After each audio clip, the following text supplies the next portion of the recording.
तो चलिए हम लोग शुरुआत करते हैं आज के सेशन का। और सबसे पहला हमारा जो क्वेश्चन आज का होगा उसके ऊपर हम लोग चर्चा करने वाले हैं। सबसे पहला क्वेश्चन तो आपका बहुत ही आसान है। बताइए इस क्वेश्चन में क्या डिसीजन करना है। क्वेश्चन हमारा दे रखा है कि निम्नलिखित में से कौन सा हमारा सुमेलित नहीं है, कौन सा हमारा मिलान सही नहीं है, ये बोला गया है। मेरे भाई डेसिबल जो हमारा होता है ना, ये ध्वनि की प्रबलता को हम लोग मेजरमेंट करते हैं। ध्वनि की प्रबलता को अगर मेजरमेंट करेंगे तो उसकी जो ध्वनि की प्रबलता की जो इकाई होती है उसी को हम लोग डेसिबल कहते हैं। ये चीज आपको ध्यान रखना है। ध्वनि की प्रबलता की हम बात करते हैं, लाउडनेस ऑफ यूनिट की बात करते हैं, ध्वनि की प्रबलता की बात करते हैं, उसको किस में मेजरमेंट करते हैं? डेसिबल में करते हैं, नहीं। और 80 डेसिबल से अधिक जो साउंड हमारा निकलता है वो हमारे लिए क्या होता है? हम कहते हैं कि वो साउंड पॉल्यूशन का कारण बनता है। अगर 80 डेसिबल से या 75 डेसिबल से अगर अधिक हमारा साउंड होता है तब उसको हम लोग कहते हैं हमारा वो कैसा, तो कहेंगे साउंड पॉल्यूशन की कैटेगरी में आता है। तो ये हमारा सही है, ये हमारा सही है। अगला मेरे भाई अश्व शक्ति यानी हॉर्स पावर की बात करते हैं। और हॉर्स पावर हमारा किसका, तो कहेंगे यहाँ पर शक्ति की इकाई होती है। और आप पढ़ते होंगे हॉर्स पावर यानी एचपी की बात करते हैं। एचपी मतलब हॉर्स पावर, और एक हॉर्स पावर बराबर कितना होता है तो आप सभी लोग जानते होंगे। सिंपल सा ये बात है, 746 वाट हम लोग कंसीडर करते हैं। ये 746 वाट हम लोग लेकर के चलते हैं। तो हॉर्स पावर जो हमारा होता है, ये हॉर्स पावर हमारा शक्ति का यूनिट है, ध्यान रखेंगे। शक्ति की इकाई हॉर्स पावर होता है। अब यहां पर ये भी हमारा सही हो गया। अगर हम सेल्सियस की बात करते हैं ना, तो आपको ध्यान रखना तापमान का सीजीएस यूनिट माना जाता है। ये किसका, तो कहेंगे तापमान का ये सीजीएस यूनिट हमारा होता है। तापमान का जो सीजीएस यूनिट हमारा होता है वो सेल्सियस होता है।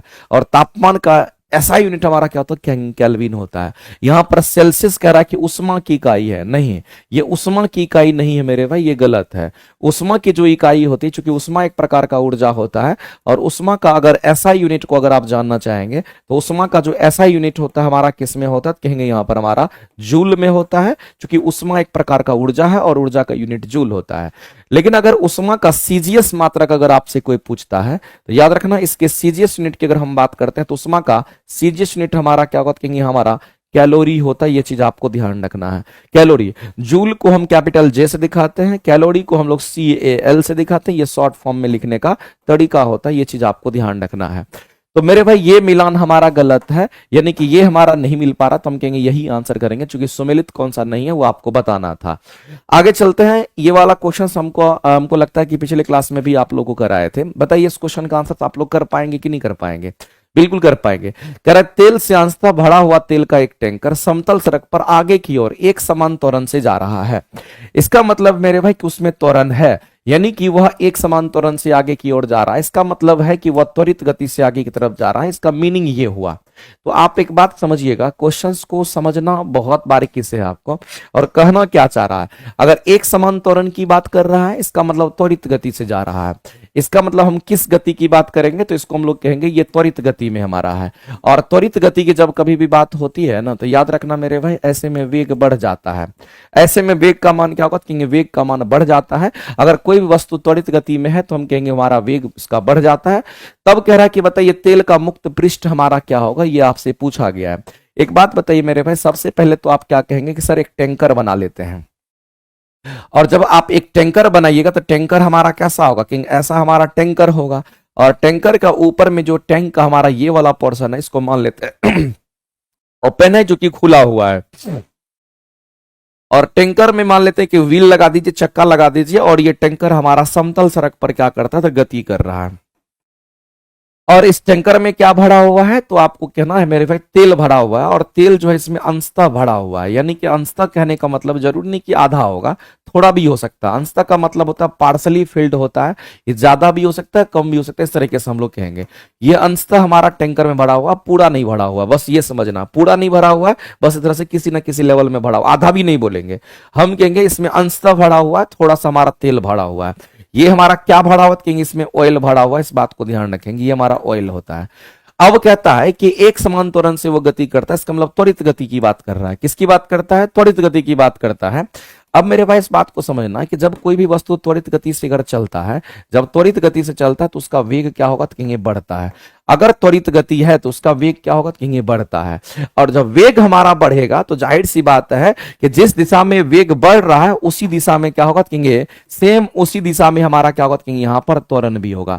इसका मतलब है जिधर वेग बढ़ा उधर ही हमारा त्वरण होगा। तो एक बात बताइए मेरे भाई कि जब वेग बढ़ा तो त्वरण भी हमारा उसी दिशा में होगा। तो हम लोग आप लोग को कई बार बता चुके हैं कि एक हमारा जड़त्व होता है, इसको इनर्शिया कहते हैं। वो इनर्शिया त्वरण के विपरीत दिशा में होता है, गति के विपरीत दिशा में नहीं होता है। ये त्वरण के विपरीत दिशा में हमारा होगा और इनर्शिया हमारा कहीं ना कहीं इधर काम करता है, इसको जड़त्व कहते हैं।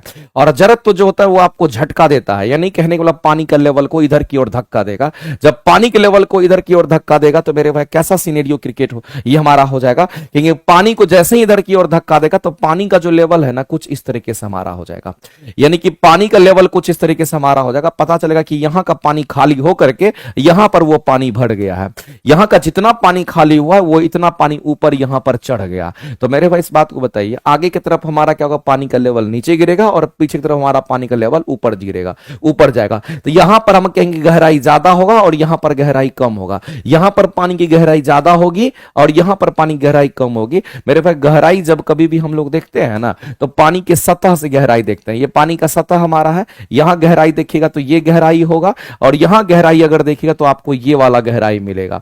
इसका मतलब है कि इसका जो पीछे टैंक का जो पीछे वाला हिस्सा वहां गहराई ज्यादा मिल जाएगा, पानी यहां तक भरा हुआ यानी गहराई ज्यादा है, यहां पर गहराई कम होगा, ये कहना चाहता है। तो बताइए एक समान त्वरण से अगर जा रहा है तो उस तेल का जो मुक्त पृष्ठ हमारा होता है, मुक्त पृष्ठ किसको कहते हैं, ऐसा वाला जो हमारा हो गया है ये हमारा क्या तो मुक्त पृष्ठ कहलाएगा। ऐसे है तो ये मुक्त पृष्ठ हमारा होगा, अब ऐसा हो गया तो ये मुक्त पृष्ठ हो जाएगा। क्योंकि ये त्वरित गति से जा रहा है, त्वरित गति कहने का मतलब हमारा वेग बढ़ रहा है और त्वरण इसमें है। जब त्वरण हमारा इसमें हमारा होगा तो हम कहेंगे यहां पर इनर्शिया किधर तो पीछे होगा और पानी को धक्का लगेगा पीछे, पानी यहां का पानी खाली होकर के यहां भर जाएगा, पीछे बढ़ जाएगा और पीछे का लेवल हमारा ऊपर हो जाएगा, कहेंगे गहराई ज्यादा होगा, यहां पर गहराई कम मिलेगा। तो आप यहां से कह सकते हैं मेरे भाई क्षैतिज बना रहेगा, बिल्कुल भी नहीं, क्षैतिज तो बिल्कुल भी नहीं बना रहेगा। क्षैतिज कब बना रहेगा तो वो भी हम आपको बताएंगे कि पानी का लेवल ना उधर ऊपर उठेगा ना नीचे गिरेगा। तो ये पानी का लेवल कब हमारा क्षैतिज बना रहेगा, जब हमारा गाड़ी एक समान वेग से कांस्टेंट वेलोसिटी से जब हमारा आगे की ओर बढ़ता है तो होता है। और कांस्टेंट वेलोसिटी से हम कहते हैं कि जब चलेगा तो त्वरण का मान 0 होगा, जब त्वरण का मान 0 होगा तो कहेंगे जड़त्व का मान 0 होगा, यानी इसमें कोई झटका नहीं लगेगा, तो ना तो वो आगे पीछे उठेगा ना नीचे गहरा हो जाएगा। मेरे भाई एक समान गति कहेंगे एक समान लेवल वो बना रहेगा।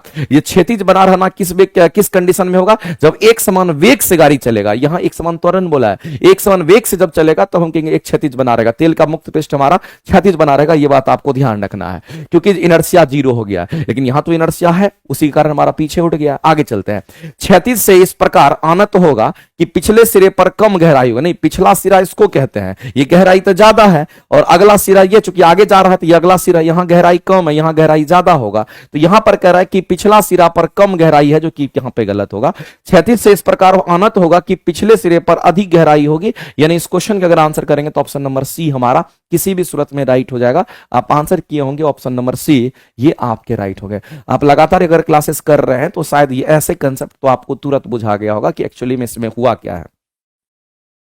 आगे चलता देखो, ये वाला जो क्वेश्चन हम आपको बताया है ना, ये इस पर भी क्वेश्चन आता है, कहेगा कि पानी तेल से टंकी भरा हुआ या टैंकर भरा हुआ है, अगर बताइए कि उसका मुक्त पृष्ठ अगर क्षैतिज बना हुआ रहेगा तो किस केस में जब हम कहेंगे वो हमारा टैंकर जब एक समान वेग से चलेगा, एक समान वेग से चलेगा तब ऐसी पॉसिबिलिटी है।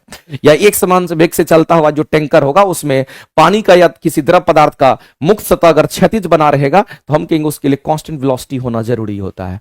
आगे चलते हैं, अगला क्वेश्चन हमारा कहता है, अगर इस क्वेश्चन की अगर हम बात करते हैं तो याद रखिए किसी वस्तु को 8 किलोमीटर प्रति सेकंड के वेग से अंतरिक्ष में फेंका जाता है तो क्या होगा। अगर आप अंतरिक्ष में पृथ्वी के सतह से फेंकते हैं, कहां से, वस्तु को 8 किलोमीटर के वेग से आप अंतरिक्ष में फेंकते हैं, और वैसी परिस्थिति में क्या होगा, अंतरिक्ष में जब 8 किलोमीटर पर सेकंड के वेग से फेंकेंगे तो जाहिर सी बात अंतरिक्ष में तो जाएगा नहीं, वापस पृथ्वी पर आ जाएगा। क्योंकि अंतरिक्ष में स्पेस में जाने के लिए कम से कम कितना चाहिए, 11.2 किलोमीटर पर सेकंड वेग चाहिए, इसके वेलोसिटी कम से कम आपको चाहिए। मान लेते कि ये हमारा क्या कहेंगे, यहां पर पृथ्वी है और ये अगर हमारा पृथ्वी है तो पृथ्वी का ये सेंटर होगा, और जाहिर सी बात है मेरे भाई कि पृथ्वी का अपना गुरुत्वाकर्षण क्षेत्र होगा, जहां तक ये पृथ्वी क्या कर सकता है, किसी भी वस्तु को आकर्षित कर सकता है, हम उसकी बात करते करते हैं। और पृथ्वी की त्रिज्या मान लेते हैं r है, ये पृथ्वी का सेंटर, और इसको हम लोग यहां पर क्या कहेंगे, तो इसको हम लोग यहां पर अर्थ कहते हैं। अब पृथ्वी की सतह यहां है, और पृथ्वी की सतह से यहां से किसी वस्तु को, जब यहां से पृथ्वी की सतह से जब यहां से किसी वस्तु को फेंका जाता है, जब यहां से फेंका जाता है, तो मेरे भाई आपको ध्यान रखना है कि पृथ्वी की सतह से जब इसको फेंका जाता है, जब ये स्पेस में जाएगा जहां पर गुरुत्वाकर्षण क्षेत्र नहीं होता है।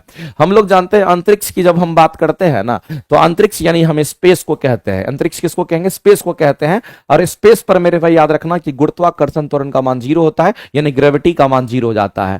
तो अगर मान लेते यहां से आप फेंकना चाह रहे हैं और हम ये कह दिए कि यहां पर हमारा क्या, तो यहां पर हमारा अंतरिक्ष है। एक बात बताइए मेरे भाई, अगर इस वस्तु को अंतरिक्ष में जाना होगा तो कम से कम कितना वेग चाहिए, कम से कम इसमें जो इसकी वेलोसिटी चाहिए, पलायन वेग चाहिए, वो 11.2 किलोमीटर पर सेकंड चाहिए। अगर 11.2 किलोमीटर पर सेकंड से ज्यादा होगा तब तो चल ही जाएगा, लेकिन 11.2 किलोमीटर पर सेकंड से अगर थोड़ा भी कम होगा तो वो पृथ्वी पर दोबारा आ जाएगा, वापस हम कहेंगे नहीं जा पाएगा, ये हमारा वापस यहीं पर पृथ्वी पर रिटर्न आ जाएगा। तो यहां तो आपको 8 किलोमीटर पर सेकंड की बात कर रहा है, ये तो मेरे भाई 11 से कम हो गया। अगर 11.2 होता तब तो पार कर जाता, अंतरिक्ष में चला जाता, लेकिन अगर 11.2 से अगर कम अगर है, इसका मतलब फिर वो पृथ्वी पर ही आ जाएगी, इसका मतलब वह वापस पृथ्वी पर आकर के गिरेगी। ये बात आपको ध्यान रखना है, क्योंकि इसका पलायन वेग 8 किलोमीटर पर सेकंड है। कम से कम अंतरिक्ष में किसी भी चीज को अगर भेजना है, स्पेस में किसी चीज को भेजना है, तो उसके लिए पृथ्वी की सतह से कितना वेग देना पड़ेगा, तो 11 कम से कम 11.2 किलोमीटर पर सेकंड वेग देना पड़ेगा। अब 11.2 से ज्यादा दीजिएगा तब तो चला ही जाएगा, लेकिन कम से कम 11.2 किलोमीटर पर सेकंड के वेग से अगर फेंकेंगे तभी हमारा क्या होगा, तो कहेंगे जाएगा। लेकिन उससे अगर थोड़ा भी कम अगर होगा तो फिर से पृथ्वी पर आ जाएगा, क्योंकि उसको पृथ्वी वो जाने नहीं देगी। तो मेरे भाई कम से कम पलायन वेग हमारा 11.2 किलोमीटर पर सेकंड होना चाहिए। अगर पृथ्वी से अगर कोई वस्तु अंतरिक्ष में जाता है तो कम से कम वो वेग होना चाहिए। आगे चलते हैं, वह थर्मामीटर जो 2000 डिग्री सेल्सियस को माप सकता है मेरे भाई, पूर्ण रेडिएशन स्पायरोमीटर की हम बात करते हैं। ये वो थर्मामीटर है मेरे भाई जो विदाउट कांटेक्ट में गए हुए ये क्या करता है, तापमान को रीड कर लेता है। तो आपको ध्यान रखना है कि टोटल रेडिएशन थर्मामीटर की, पायरोमीटर की अगर हम बात करते हैं, ये कैसे मेजरमेंट करता है, विदाउट कांटेक्ट में जाने के बाद ये क्या करता है मेरे भाई, इसको आप क्या करते हैं, किसी बॉडी कांटेक्ट में बिना बॉडी कांटेक्ट में ले जाने, बिना बॉडी कांटेक्ट में, बिना मेरे भाई कांटेक्ट में ले जाने के बाद भी ये क्या करता है, तापमान का रीडिंग करता है। तो मेरे भाई आपको ध्यान रखना ये कैसे रीडिंग करता है, तो विदाउट कांटेक्ट की हम बात करते हैं। ये विदाउट कांटेक्ट क्या करता है, विदाउट कांटेक्ट ये क्या करता है, तापमान का मापन करता है। ये तापमान का मापन करता है, इस बात को आप ध्यान रखेंगे। और ये टोटल रेडिएशन जो हमारा पायरोमीटर होता है, ये अधिक तापमान को मापने के लिए होता है। इसका मतलब है 2000 डिग्री सेंटीग्रेड तक हमारा ये तापमान को माप सकता है। ये हमारा जगह पारा का जो थर्मामीटर होता है, ये तो हमारा कम टेम्परेचर को मापने के लिए, जो नॉर्मल टेम्परेचर हमारा होता है जिसमें मरकरी भरा होता है, पारा हमारा मापने के लिए यूज होता है। और गैस थर्मामीटर का यूज हम लोग करते हैं, ये भी हमारा 500-600 डिग्री सेंटीग्रेड तक मापता है, जिसमें हाइड्रोजन गैस भरा होता है। इस बात को आप ध्यान रखेंगे, क्योंकि मेरे भाई हाइड्रोजन एक प्रकार का गैस होता है ना, जैसे उसको तापमान दीजिएगा तो वो तुरंत फैलता है, बहुत ज्यादा फैल जाता है। इसलिए गैस थर्मामीटर की अगर हम बात करते हैं तो ये ज्यादा टेम्परेचर को भी माप सकता है, लेकिन ये 500-600 टेम्परेचर तक हमारा मेजरमेंट करता है। ये हमारा नॉर्मल टेम्परेचर सबको ये माप सकता है, लेकिन ये हमारा बहुत अधिक तापमान को मापता है। लेकिन ये विदाउट कॉन्टेक्ट में तापमान का मापन करता है। ये सब कॉन्टेक्ट में जाएगा तब करेगा, ये कॉन्टेक्ट में जाएगा तब करेगा। ये विदाउट कॉन्टेक्ट में गए हुए क्या करता है, उसके आसपास जाने के बाद कहेंगे उस रेडिएशंस के कारण कहते हैं उसके अंदर का तापमान बढ़ जाता है और तापमान को रीड कर लेता है। आगे बताइए कि विद्युत चुंबकीय तरंग में अधिकतम ऊर्जा किसमें होती है। तो मेरे भाई ये क्वेश्चंस आपके एग्जाम में कई बार आता भी है, और आप जानते हैं एनर्जी का एक रिलेशन होता है, एनर्जी इक्वल टू हम लोग क्या पढ़ते हैं, एच न्यू पढ़ते हैं, और एच न्यू इक्वल टू होता है एस सी अपॉन में लैम्डा। ये आपको मॉडर्न फिजिक्स में ये बात आपको पढ़ना होता है, एनर्जी का ये रिलेशन आपको देखना होता है। तो मेरे भाई एक बात बताइए, एनर्जी जो हमारा ऊर्जा होता है, ये हमारा एच क्या तो कहेंगे प्लैंक्स कांस्टेंट है। इस बात को ध्यान रखिएगा, एच और सी जहां पर आप देखिएगा इस फॉर्मूला में, तो आपको ध्यान रखना है H तथा अगर हम C की बात करते हैं, H तथा C, ये H तथा C हमारा दोनों क्या कहेंगे, यहां पर हमारा ये कांस्टेंट होता है। ये किसी भी सूरत में आपको ध्यान रखना है। अगर HC अगर हमारा कांस्टेंट है तो एनर्जी का रिलेशन हमारा समानुपाती आवृत्ति का, और वित्तकर्मानुपाती हमारा किसका होता है, यहां पर वेवलेंथ का होता है। तो अब यहां पर बात आती है कि एनर्जी समानुपाती हमारा आवृत्ति का और वित्तकर्मानुपाती वेवलेंथ का हो जाएगा। तो आपसे पूछा किसकी ऊर्जा अधिकतम होगी। एक बात बताइए मेरे भाई, किसकी ऊर्जा अधिकतम होगी। अगर ऊर्जा को अधिकतम होना होगा, अगर हम इसको अगर अधिकतम करना चाहते हैं, एनर्जी ज्यादा करना चाहते हैं, तो उसकी आवृत्ति भी ज्यादा होनी चाहिए, लेकिन उसका वेवलेंथ क्या होना चाहिए, कहेंगे कम होना चाहिए।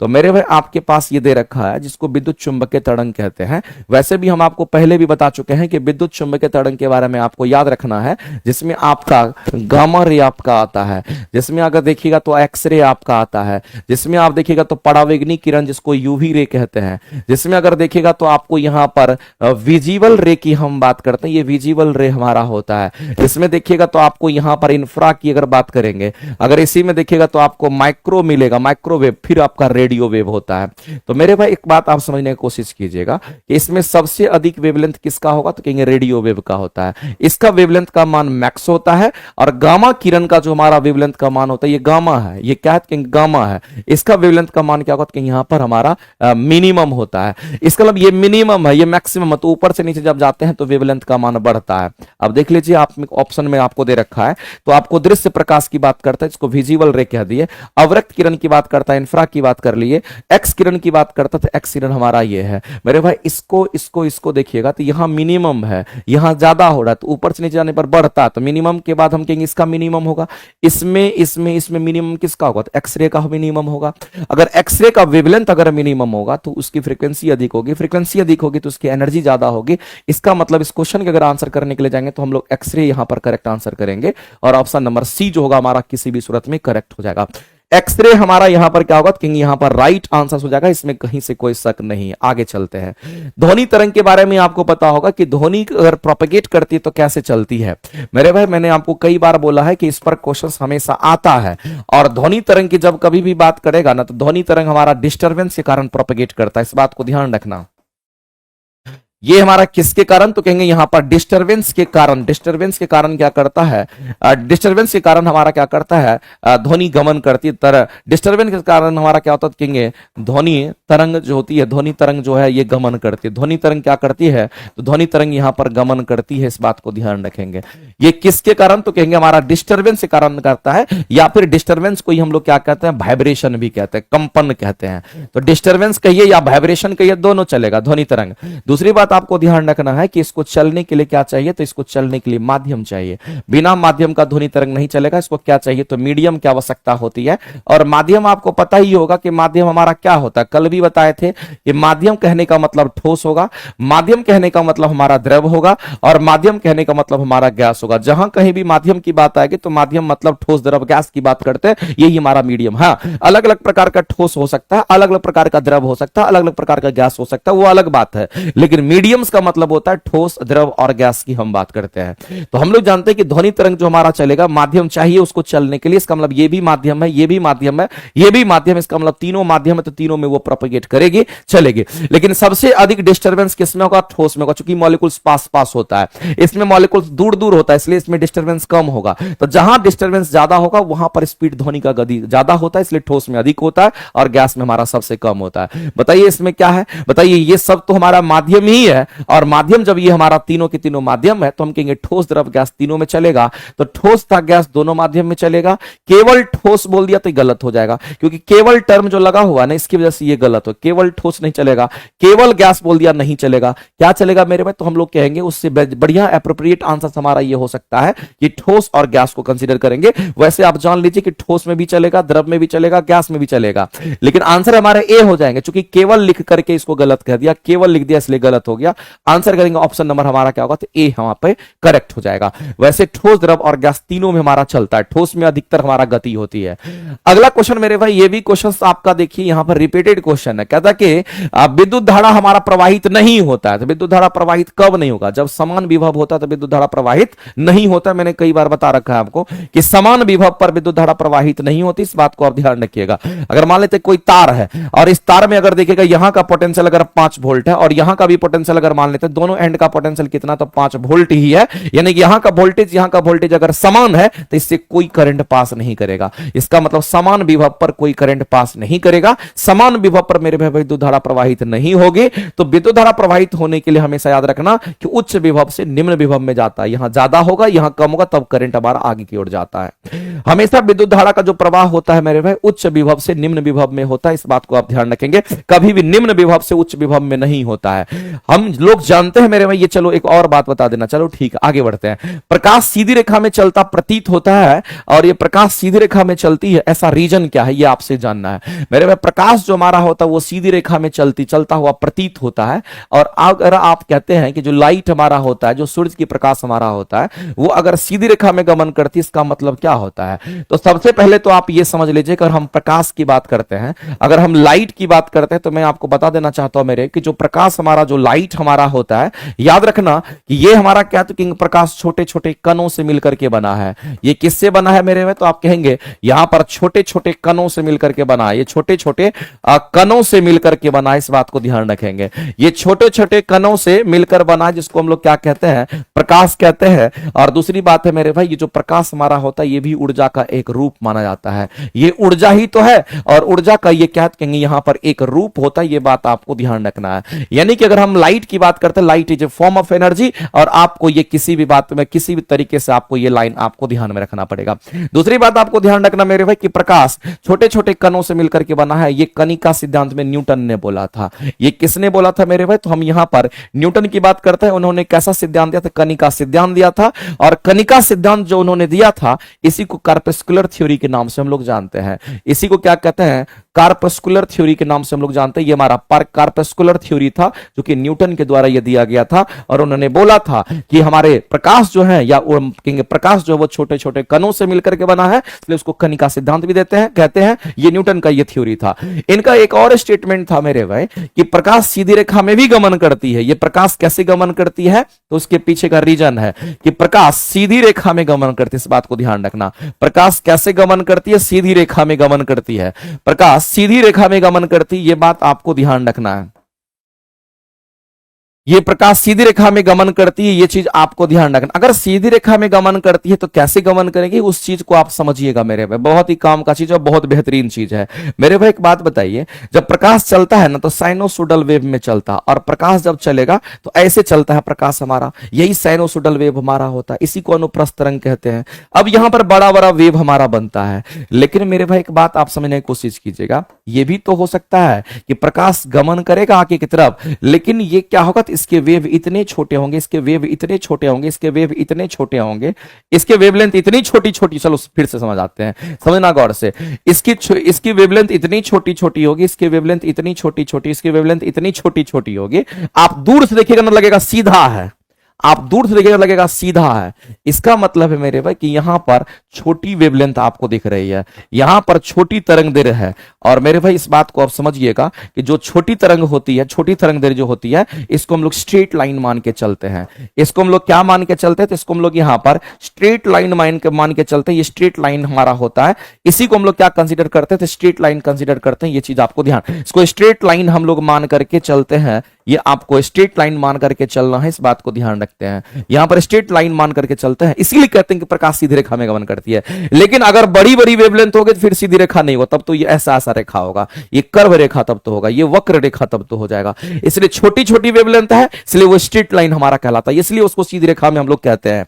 तो एक बात बताइए मेरे भाई, इसके पीछे का यही काउज हमारा होता है। तो अगर प्रकाश सीधी रेखा में चलती हुई प्रतीत होती है, तो इसका पीछे का रीजन क्या है? छोटी तरंग दैर्घ्य होगी। इसका मतलब प्रकाश का वेग बहुत अधिक होगा, या छोटे कणों से मिलकर के बना है, प्रकाश की तरंग दैर्घ्य बहुत छोटी होगी। ये इसके पीछे का मेन काउज है। हाँ, ये भी सही है कि छोटे छोटे कणों से मिलकर के बना है, जो कि कणिका सिद्धांत कहता है। लेकिन मेरे भाई इस बात को समझना है कि इसका काउज क्या होगा, कि सीधी रेखा में चलती है, उसका कारण पूछा, उसका काउज पूछा है, तो आप कहेंगे सर काउज क्या है? तो ये छोटी छोटी वेवलेंथ बनती है, और जब छोटी छोटी वेवलेंथ होती है तो वो लगता है, ऐसा प्रतीत होता है कि वो सीधी रेखा में है। कैसा? तो वो सीधी रेखा में है। ठीक है, बात समझ में आ गया होगा। आगे बढ़ते हैं। आंसर सी होगा कि डी आंसर कर रहा है? देखो एक आंसर डी कर रहा है। तुमसे इसका ना कॉज पूछ रहा है जी, इसका कॉज ही थोड़ी है।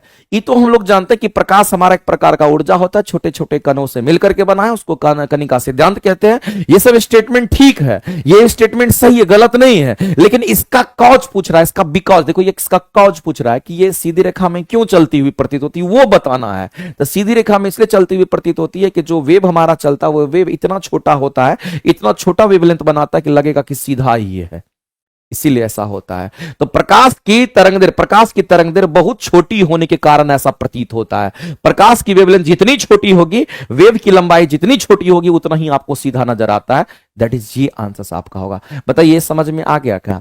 जो बात हम आपको बताए क्या ये बात समझ में आ गया? एक एक बच्चे को समझ में आना चाहिए। और ये कॉज आपके एग्जाम में पूछता है। बड़ी बड़ी वेवलेंथ जो होती है वो सीधी रेखा में नहीं दिखाई देगा। और हम लोग जानते भी हैं कि प्रकाश की जो वेवलेंथ होती है, वो छोटी छोटी होती है, लेकिन पढ़ने के लिए हम उसको बड़ा करके देखते हैं। लाल कलर का वेवलेंथ बड़ा होता है, वायलेट का हमारा अलग छोटा होता है। तो मेरे इस तरीके से हम लोग देखते हैं। चलिए आगे चलते हैं। अगला क्वेश्चन यहां पर देखने की कोशिश कीजिए क्या कहता है। कहता है कि उत्तल दर्पण की बात कही गई। एक बात बताइए मेरे भाई, हम दर्पण के बारे में कितनी बार आपको पढ़ा चुके हैं कि जब कभी भी आपसे उत्तल, जो मेरे क्लासेस को कर रहा होगा उनको तो मेरे भाई ये सब क्वेश्चन एकदम आसान लगता होगा। उत्तल दर्पण हमेशा कैसा इमेज बनाता है? तो मैंने बोला है कि हमेशा कैसा इमेज बनेगा? तो हमेशा ही काल्पनिक इमेज बनाता है। और हमेशा काल्पनिक इमेज हमेशा कैसा होगा? कहेंगे हमेशा काल्पनिक, तो हमेशा सीधा ही होगा, इस बात को ध्यान रखना। और उत्तल दर्पण हमेशा छोटा इमेज बनाता है, हमेशा ये छोटा प्रतिबिंब का निर्माण करता है। ये कैसा? तो हमेशा छोटा प्रतिबिंब का निर्माण करता है। ये चीज आपको ध्यान रखना है, ये हमेशा छोटा प्रतिबिंब बनाता है। ये उत्तल दर्पण की कहानी है, इस बात को आप ध्यान रखेंगे।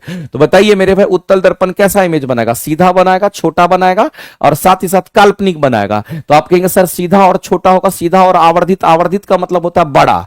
आवर्धित का मतलब क्या होता है मेरे भाई? आवर्धित का मतलब होता है बड़ा, इसीलिए ये गलत हो गया। तो ये आंसर तो होगा नहीं, उल्टा तो होगा नहीं, तो ये भी नहीं होगा, क्योंकि सीधा और छोटा होगा, यानी ऑप्शन नंबर ए आपका राइट होगा। मेरे भाई उत्तल दर्पण में जो भी हमारा बिंब, जो भी प्रतिबिंब बनता है, याद रखना हमेशा सीधा ही होगा, हमेशा काल्पनिक होगा या आभासी कह सकते हैं, और हमेशा छोटा होगा। कभी वस्तु के आकार का वो नहीं देता है, हमेशा छोटा इमेज देता है। ये बात आपको ध्यान रखना है। आगे चलते हैं। बिल्कुल कई बार आप पढ़ चुके हैं, इसलिए दो ही केस उसमें आता है, ठीक है। एक बार अगर आप अनंत पर रखिएगा तो फोकस पर बनेगा, और दूसरी बात अगर अनंत और फोकस के बीच में कहीं भी, अगर अनंत और ध्रुव के बीच में कहीं भी रखिएगा तो आपको कहां पर बनता है इमेज? तो हमारा फोकस और पोल के बीच में हमारा काल्पनिक बनता है, उन्हीं के बीच में कहीं भी बनता है, ध्यान रखेंगे। ये दो केस होता है। अगला क्वेश्चन बता दीजिए कि इनमें से कौन सा स्टेटमेंट हमारा सही नहीं है।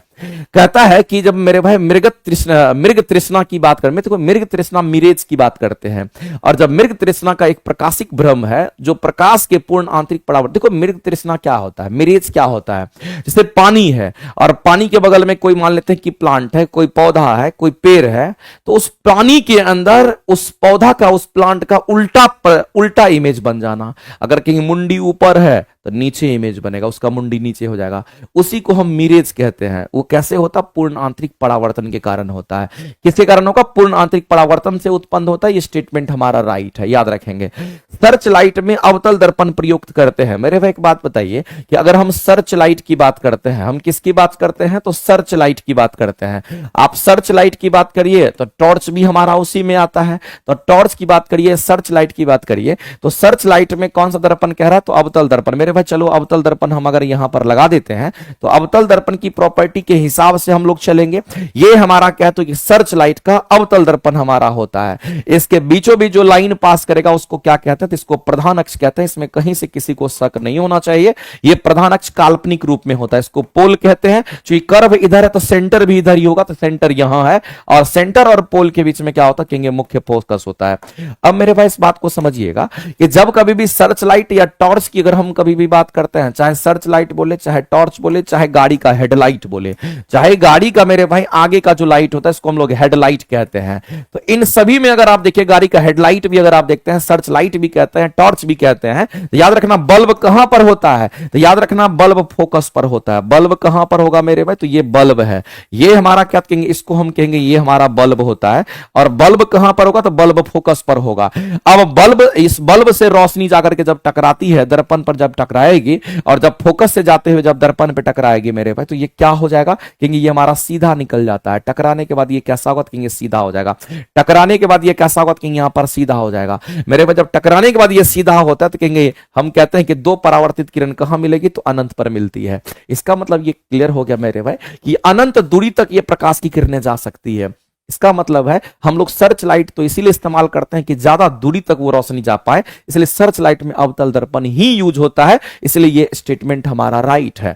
आगे कहते हैं मेरे भाई, चलो दो स्टेटमेंट हमारे राइट हो गए, तीसरे पर चलते हैं। कह रहा एक छोटे छिद्र वाला उत्तल दर्पण डॉक्टर के रोगी के लिए कान, नाक, गले की जांच के लिए यूज होता है। मेरे भाई जो ईएनटी के डॉक्टर होते हैं, जो गला का जांच करता है, जो कान का जांच करता है, जो नाक का जांच करता है, जो दांत का चेक करता है, जो ईएनटी के डॉक्टर होते हैं, इसको कहते हैं, ये हमारा ईएनटी डॉक्टर कहते हैं। और जो ईएनटी डॉक्टर होता है उसकी अगर हम बात करते हैं, ये आई हो गया, नोज हो गया, थ्रोट हो गया, यानी कहने का मतलब है आंख, नाक और गला का जो डॉक्टर हमारा होता है, ये किसका इस्तेमाल करता है? तो ये अवतल दर्पण का इस्तेमाल करता है।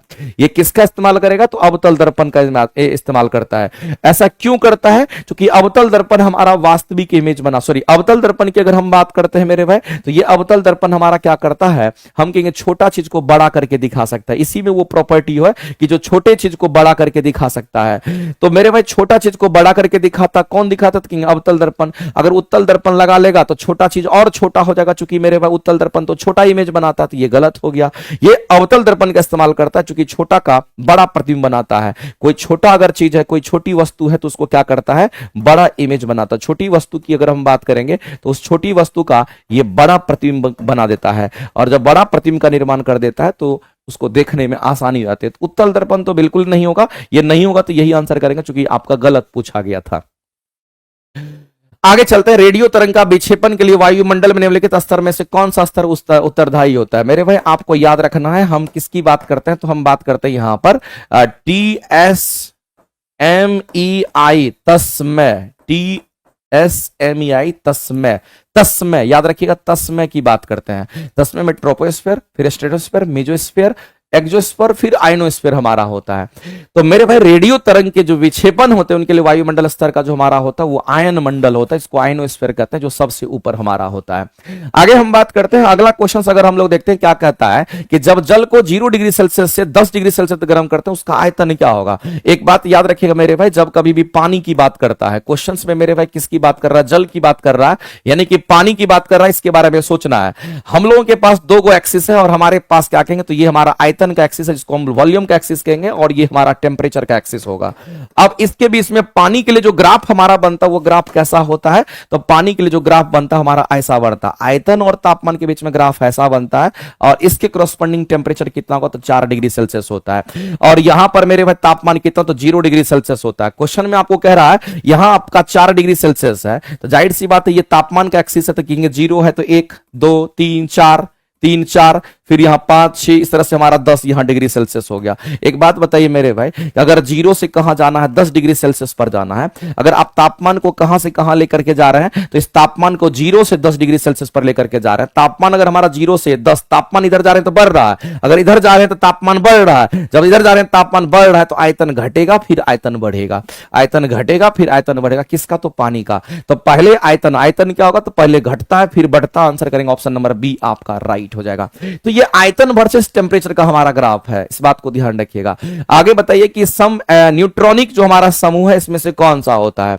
एक बात बताइए मेरे भाई, आइसो न्यूट्रॉनिक की हम बात करते हैं। हम किसकी बात करते हैं? तो हम यहां पर आइसो न्यूट्रॉनिक की हम बात करते हैं, ये बात आपको ध्यान रखना है। अगर आइसो न्यूट्रॉनिक की बात करते हैं, आइसो का मतलब एक समान होता है, किसी भी सूरत में आपको पता होना चाहिए। और न्यूट्रॉनिक का मतलब होता है यहां पर न्यूट्रॉन की बात करते हैं। यहां पर किसकी बात करते हैं? न्यूट्रॉन की बात करते हैं। इसका मतलब आइसो न्यूट्रॉनिक का मतलब एक समान न्यूट्रॉन की बात हम करेंगे, और हम लोग एक समान न्यूट्रॉन को तो बता कर ही सकते हैं। एक बार बता दीजिए मेरे भाई कि इसमें न्यूट्रॉन एक समान है कि नहीं है? अगर आप इसमें देखिएगा तो यहां न्यूट्रॉन की संख्या कितनी है? तो 12 में से 6 जाएगा, क्योंकि द्रव्यमान संख्या में से परमाणु संख्या घटाइएगा तो न्यूट्रॉन की संख्या कितना? इसमें 6 है। इसमें से घटाइए 14 में से 7 जाएगा तो 7 हो जाएगा हमारा। इसमें कितना? तो 8 हो जाएगा। देखो बराबर न्यूट्रॉन तो मिला नहीं, तो ये आंसर नहीं होगा। इसमें न्यूट्रॉन की संख्या कितनी? तो 14 में से 6 जाएगा तो हमारा 8 हो जाएगा। यहाँ 14 में से 7 जाएगा तो हमारा 7 बचेगा। ये भी नहीं होगा, क्योंकि अलग अलग हो रहा है। सम न्यूट्रॉनिक का मतलब होता है एक समान न्यूट्रॉन। अगर इसको देखते हैं मेरे में तो हम कहेंगे 14 6, यानी कहने का मतलब ये हमारा कितना होगा? तो कहेंगे 8 हो जाएगा। इसमें से घटाइए ये भी 8 हो जाएगा, इसमें से घटाइए ये भी 8 हो जाएगा। यहां न्यूट्रॉन 8 8 8 8, यानी कि न्यूट्रॉनों की संख्या एक समान, इसको सम न्यूट्रॉनिक कहते हैं। इस बात को आप ध्यान रखेंगे। आइसो न्यूट्रॉनिक यानी सम न्यूट्रॉनिक, इसका मतलब होता है मेरे भाई, उसी का नाम होता है आइसोटोनिक। उसी को देखो, आइसो न्यूट्रॉनिक को ही आइसोटोनिक भी कहते हैं। इसी को क्या कहते हैं? तो इसी को आइसोटोनिक भी कहा जाता है। दोनों एक ही नाम है, इसलिए कुछ अलग नहीं है, बात आपको ध्यान रखना है। निम्नलिखित में से कौन सा रेडियोधर्मी तत्व द्वारा उत्सर्जित धनात्मक रूप में आवेशित होता है? हमने आपको कई बार पढ़ाया होगा, कई बार बोला भी होगा कि रेडियोधर्मी पदार्थ से हमारा इमिशन होता है अल्फा का, बीटा का, गामा का। अल्फा पॉजिटिवली चार्ज पार्टिकल है, बीटा नेगेटिव है और गामा पर कोई चार्ज नहीं होता है। बताइए मेरे भाई, एक एक बच्चा जो लगातार क्लास कर रहा है वो श्योर कहेगा कि अल्फा हमारा करेक्ट होगा, क्योंकि आपसे धनात्मक रूप में आवेशित की बात कर रहा है कि धनात्मक आवेश का जो हमारा यहां इमिशन होता है वो अल्फा किरण के रूप में होता है। मैंने कई बार आपको बोला भी। आगे चलते हैं और अगर बात करते मेरे में निम्नलिखित में से कौन सा सुमेलित हमारा नहीं है, इसमें से कौन सा सुमेलित नहीं है? एक बात बताइए मेरे भाई, जो समुद्री जल होते हैं वो कैसे होते हैं? उसमें लवण होता है, क्योंकि नमक की मात्रा ज्यादा होती है, लवणीय जल होता है। तो उसका हम लोग क्या करते हैं, तो उसका डिसलिनेशन करते हैं, उससे लवण को निकालते हैं। तो मेरे भाई समुद्र के पानी से लवण को निकालते हैं बाहर, नमक को बाहर निकालते हैं। उस प्रोसेस को हम लोग क्या कहते हैं? डिसलिनेशन कहते हैं। ये हमारा समुद्री नमक के लिए हमारा होता है। समुद्र से नमक को अलग कर देना, समुद्र के पानी से नमक को अलग करना, डिसलिनेशन हमारा कहलाता है। अगला कहता है कि जो हम लोग पानी पीते हैं, जो ड्रिंकिंग वाटर होता है, उसका आरओ में फिल्टर करते हैं। आप देखते होंगे घर में आप आरओ लगाते हैं और जो आरओ होता है उसमें रिवर्स ऑस्मोसिस होता है। उसका पूरा नाम, आरओ का नाम होता है रिवर्स ऑस्मोसिस। तो हम कहेंगे रिवर्स ऑस्मोसिस के द्वारा क्या करते हैं? अशुद्धि को छान करके अलग कर देता है और पीने का पानी हो जाता है। पाश्चुरीकरण जो हम लोग करते हैं मेरे भाई, ये दूध का करते हैं। किसका करते हैं? तो आपको ध्यान रखना, ये मिल्क का करते हैं, चाय का नहीं करते हैं। ये गलत मिलान था, जब गलत था तो यही आंसर करेंगे। आगे चलते हैं। अगला मेरे भाई आपके सामने दे रखा है कि यहां पर HOOC और COOH की बात करता है। याद रखना कि अगर हम यहां पर बात करते हैं, कई बार ये क्वेश्चंस आपके एग्जाम में आते रहता है, इसलिए आपको ध्यान रखना चाहिए। अगर COOH की बात करते हैं, अगर इसका होल टू लगा दीजिए, इसी को हम लोग क्या बोलते हैं? ऑक्जेलिक एसिड बोलते हैं। इसी को हम लोग क्या बोलते हैं मेरे भाई? तो आपको ध्यान रखना, यही हमारा ऑक्जेलिक एसिड होता है। और आप एक बात जानते होंगे कि जो ऑक्जेलिक एसिड होता है ये किस में होता है? तो कहेंगे टमाटर में होता है। ऑक्जेलिक एसिड टमाटर में होता है। ऑक्जेलिक एसिड कहां पर होगा? तो पालक में होता है। पालक और टमाटर में खास करके ऑक्जेलिक एसिड हमारा बहुत अधिक होता है। ये बात आपको ध्यान में रखना। और ऑक्जेलिक एसिड का केमिकल फार्मूला भी आपको ध्यान रखना है। इसके केमिकल फार्मूला हमारा COOH होल टू होता है, ध्यान रखेंगे। लेकिन इस ऑक्जेलिक एसिड से मेरे भाई क्या होता है? तो हमारे शरीर में कैल्शियम ऑक्जेलेट बन जाता है। हमारे शरीर में क्या होता है? कहेंगे हमारे शरीर में यही ऑक्जेलिक एसिड क्या करता है? कैल्शियम से प्रतिक्रिया करके ये क्या बना लेते? कहेंगे यहां पर कैल्शियम ऑक्जेलेट बनाता है। ये क्या बनाएगा? तो कहेंगे यहां पर कैल्शियम ऑक्जेलेट बनाता है। और यही कैल्शियम ऑक्जेलेट किसका निर्माण करता है? कहेंगे पथरी का निर्माण करता है। यही पथरी का क्या करता है? कहेंगे यहां पर स्टोन का निर्माण करता है। पथरी का, यही पथरी का निर्माण करता है। ये चीज आपको ध्यान रखेंगे। और इसी को स्टोन कहते हैं, जो कि आपके शरीर में हो जाता है। तो इसलिए डॉक्टर मना करता है, अगर किसी को स्टोन हो गया, पथरी हो गया, तो ज्यादा टमाटर और पालक नहीं खाना चाहिए। खास करके टमाटर के बीज में ऑक्जेलिक एसिड होता है। याद रखना मेरे में, जो टमाटर होता है उसके छिलका में नहीं होता है। किसमें होगा? तो जो टमाटर होता है, टमाटर के जो बीज होते हैं ना, टमाटर के जो बीज होते हैं, टमाटर के बीज में ही ऑक्जेलिक एसिड होता है। ये बात आपको ध्यान रखना। कहां पर? तो टमाटर के बीज में। कहां? तो टमाटर के बीज में ऑक्जेलिक एसिड होता है, जो कि आपके लिए यहां पर इंपॉर्टेंट चीज है। ये एक एक बच्चा को पता होना चाहिए, क्योंकि कई बार ऐसे क्वेश्चंस आपके सामने में आ जाता है। कई बार ये भी पूछ लेगा आपसे, और आपको पता होना चाहिए। टमाटर के छिलका में नहीं, टमाटर के बीज में होता है। और टमाटर का रंग तो आपको पता होगा कि लाल होता है, लाइकोपीन के कारण होता है। ये तो सबको पता होता है। वो लाइकोपीन क्या? तो पिगमेंट होता है। टमाटर का लाल रंग जो होता है, लाइकोपीन हमारा पिगमेंट के कारण होता है। इस क्वेश्चन का आंसर करेंगे ऑक्जेलिक एसिड, हमारा राइट आंसर हो जाएगा। अगर एसिटिक एसिड की बात करें, इसको विनेगर कहते हैं, तो इसका केमिकल फॉर्मूला हमारा CH3COH होता है, ध्यान रखिएगा। अगर कार्बोनिक एसिड की बात करते हैं मेरे भाई, तो कार्बोनिक एसिड हमारा क्या होगा? तो कहेंगे H2CO3 हमारा कार्बोनिक एसिड होता है। और ये वीक एसिड के रूप में होता है। ये किस एसिड है? तो कहते हैं ये हमारा वीक एसिड होता है। और इसको हम लोग दुर्बल अम्ल के नाम से जानते हैं। याद रखिएगा, कई बार एग्जाम में आता है। ये हमारा दुर्बल अम्ल होता है, वीक एसिड होता है। इस बात को ध्यान रखेंगे। इसका पीएच मान थोड़ा ज्यादा होता है। एसिटिक एसिड की बात करते हैं तो हमारा CH3COH हमारा होता है। और ध्यान रखेंगे, इसी एसिटिक एसिड को हम कहते हैं विनेगर कहते हैं। इसी को हम लोग क्या कहते हैं? इसी को हम लोग यहां पर विनेगर कहते हैं। याद रखना है, इस बात को भी ध्यान रखना। कई बार क्वेश्चन, जैसे कि एक क्वेश्चन और पूछता है मेरे भाई, आपसे पूछेगा जो फॉर्मिक एसिड हमारा होता है, और इस फॉर्मिक एसिड के बारे में आपसे पूछेगा, बताइए इसका केमिकल फॉर्मूला क्या होता है? तो क्या कहोगे? इसका केमिकल फॉर्मूला हमारा HCOH हमारा होता है। याद रखिएगा, कई बार आपसे पूछता है कि फॉर्मिक एसिड जो होता है वो किसमें पाया जाता है, तो आप सीधा कहेंगे सर चींटी के डंक में, बिच्छू के डंक में, मधुमक्खी के डंक में। जो एसिड होता है उस एसिड का ही तो नाम हम लोग बता पा रहे हैं, और उसी एसिड के बारे में तो हम लोग बात कर रहे हैं कि वो हमारा फॉर्मिक एसिड होता है। कार्बोनिक एसिड का निर्माण कब होता है मेरे भाई? कार्बोनिक एसिड का निर्माण कैसे होता है, ये क्वेश्चन आपके एग्जाम में आता है, इसको आप जरूर ध्यान में रखिएगा। ये कार्बोनिक एसिड जो हमारा होता है इसका निर्माण कैसे होता है? H2, यहां पर H2CO3 की हम बात कर रहे हैं। कार्बोनिक एसिड का जो निर्माण होता है, इस कार्बोनिक एसिड का अगर निर्माण की अगर हम बात करते हैं, इसका निर्माण कैसे होगा? तो कार्बोनिक एसिड का जो निर्माण हमारा होता है, जब मेरे भाई इस बात को ध्यान रखना, कार्बन डाइऑक्साइड जब जल में घुलनशील हो जाता है। मेरे भाई इस बात को ध्यान रखना कि कार्बन डाइऑक्साइड की बात करते हैं, कार्बन डाइऑक्साइड जब हमारा किसमें कहेंगे, जब कार्बन डाइऑक्साइड जब जल में घुल जाता है, जब जल में क्या होगा तो कहेंगे यहां पर, जब जल में यहां पर घुल जाता है, जब जल में घुल जाता है तो किसका निर्माण करता है? क्योंकि कार्बोनिक एसिड का निर्माण करता है। ये बात आपको ध्यान रखना है। तो अब देख लीजिए कितने अच्छे क्वेश्चंस हैं और यहां से कितने तरह के क्वेश्चंस आपके सामने निकल करके आ गया। आगे बढ़ते हैं और अगला क्वेश्चन हम लोग देखते हैं। हाँ, उसी को मिथेनोइक एसिड भी कहते हैं। देखिए, एक मिथेनोइक एसिड, इसी विनेगर का, इसी एसिटिक एसिड का भी नाम मेरे भाई यहां पर इसका, इसी को हम लोग मिथेनोइक एसिड के नाम से हम लोग जानते हैं। इसी को हम लोग क्या कहेंगे? तो यही हमारा मिथेनोइक एसिड हमारा कहलाता है। ये बात आपको ध्यान रखना है। आगे बढ़ते हैं, आगे चलते हैं मेरे भाई। बेकिंग सोडा हमारा क्या होता है? तो मेरे भाई इस बात को आप ध्यान रखना कि अगर आपके सामने में कभी भी बेकिंग सोडा की अगर बात करेगा तो आपको ध्यान रखना, ये जो हमारा बेकिंग सोडा होता है, इसको तो हम पढ़ते क्या है तो कहेंगे इसको खाने वाला जो सोडा होता है, खाने वाला सोडा को ही बेकिंग सोडा कहते हैं। और जो खाने वाला सोडा होता है हमारा, ये क्षारीय प्रकृति का होता है। ये छोटा छोटा पॉइंट आपको ध्यान रखना है। ये कैसी प्रकृति का होगा? तो आपको ध्यान रखना कि ये क्षारीय प्रकृति का होता है। ये क्षारीय प्रकृति का हमारा होता है। ये किसी भी सूरत में आपको ध्यान रखना चाहिए।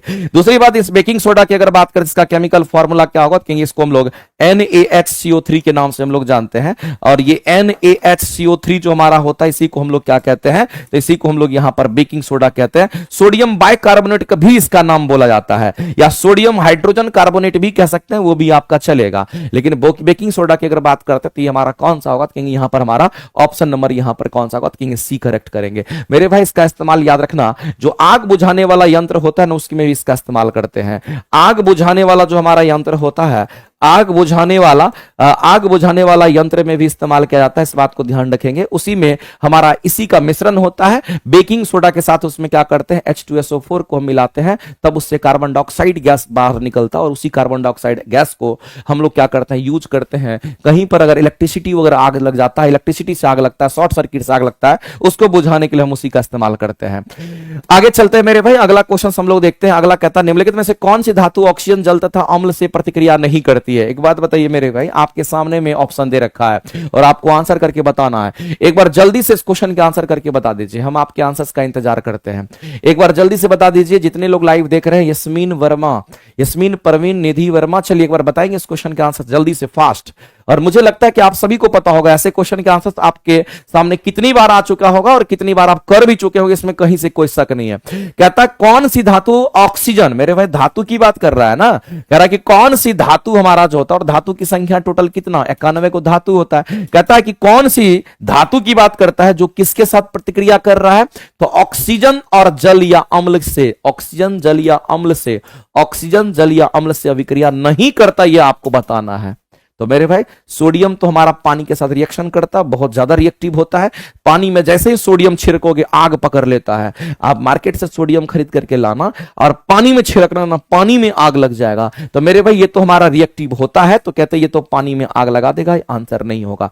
अगर हम कॉपर की बात करते हैं और हम अगर यहां पर सोना की बात करते हैं मेरे भाई, तो जो गोल्ड हमारा होता है जिसको हम लोग सोना कहते हैं, ये हमारा गोल्ड की हम बात करते हैं। याद रखना, हम गोल्ड की ही सिर्फ बात नहीं करते हैं, हम गोल्ड और प्लेटिनम की बात करते हैं। दो चीज कम से कम कॉमन आप लोगों को याद रखना है, एक तो हमारा गोल्ड होगा, एक तो हम लोग यहां पर गोल्ड की बात करेंगे, और दूसरा हम लोग किसकी बात करते हैं? प्लेटिनम की बात करते हैं। याद रखना मेरे भाई, ये हमारा किसके साथ? कहेंगे ऑक्सीजन जल और अम्ल के साथ प्रतिक्रिया नहीं करता है। आपको ध्यान रखना ये किसके साथ? कहेंगे ऑक्सीजन हमारा हो गया, जल की बात कर लेते हैं, ऑक्सीजन जल, तथा ये अम्ल के साथ, तथा किसके साथ? तो कहेंगे यहां पर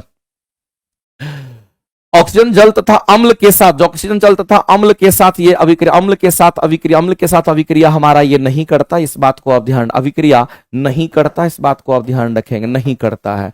हाँ, ये बात अलग है मेरे भाई कि जो हमारा सोना चांदी वगैरह होता है वो हमारा एक्वारेजिया में घुलनशील होता है, लेकिन एक्वारेजिया एक सॉल्यूशन होता है, एक्वारेजिया एक सॉल्यूशन होता है। यहां तो सिर्फ एसिड की बात कर रहा है ना, इसीलिए हम कहते हैं मेरे भाई इस पर कोई इफेक्ट नहीं पड़ेगा। और चूंकि जो सोना हमारा होता है लिस्ट रिएक्टिव होता है, सोना और प्लेटिनम दोनों, गोल्ड और प्लेटिनम प्लेटिनम दोनों लिस्ट रिएक्टिव होता है, पानी और जल के साथ जल्दी प्रक्रिया नहीं करेगा, इस बात को आप ध्यान रखिएगा।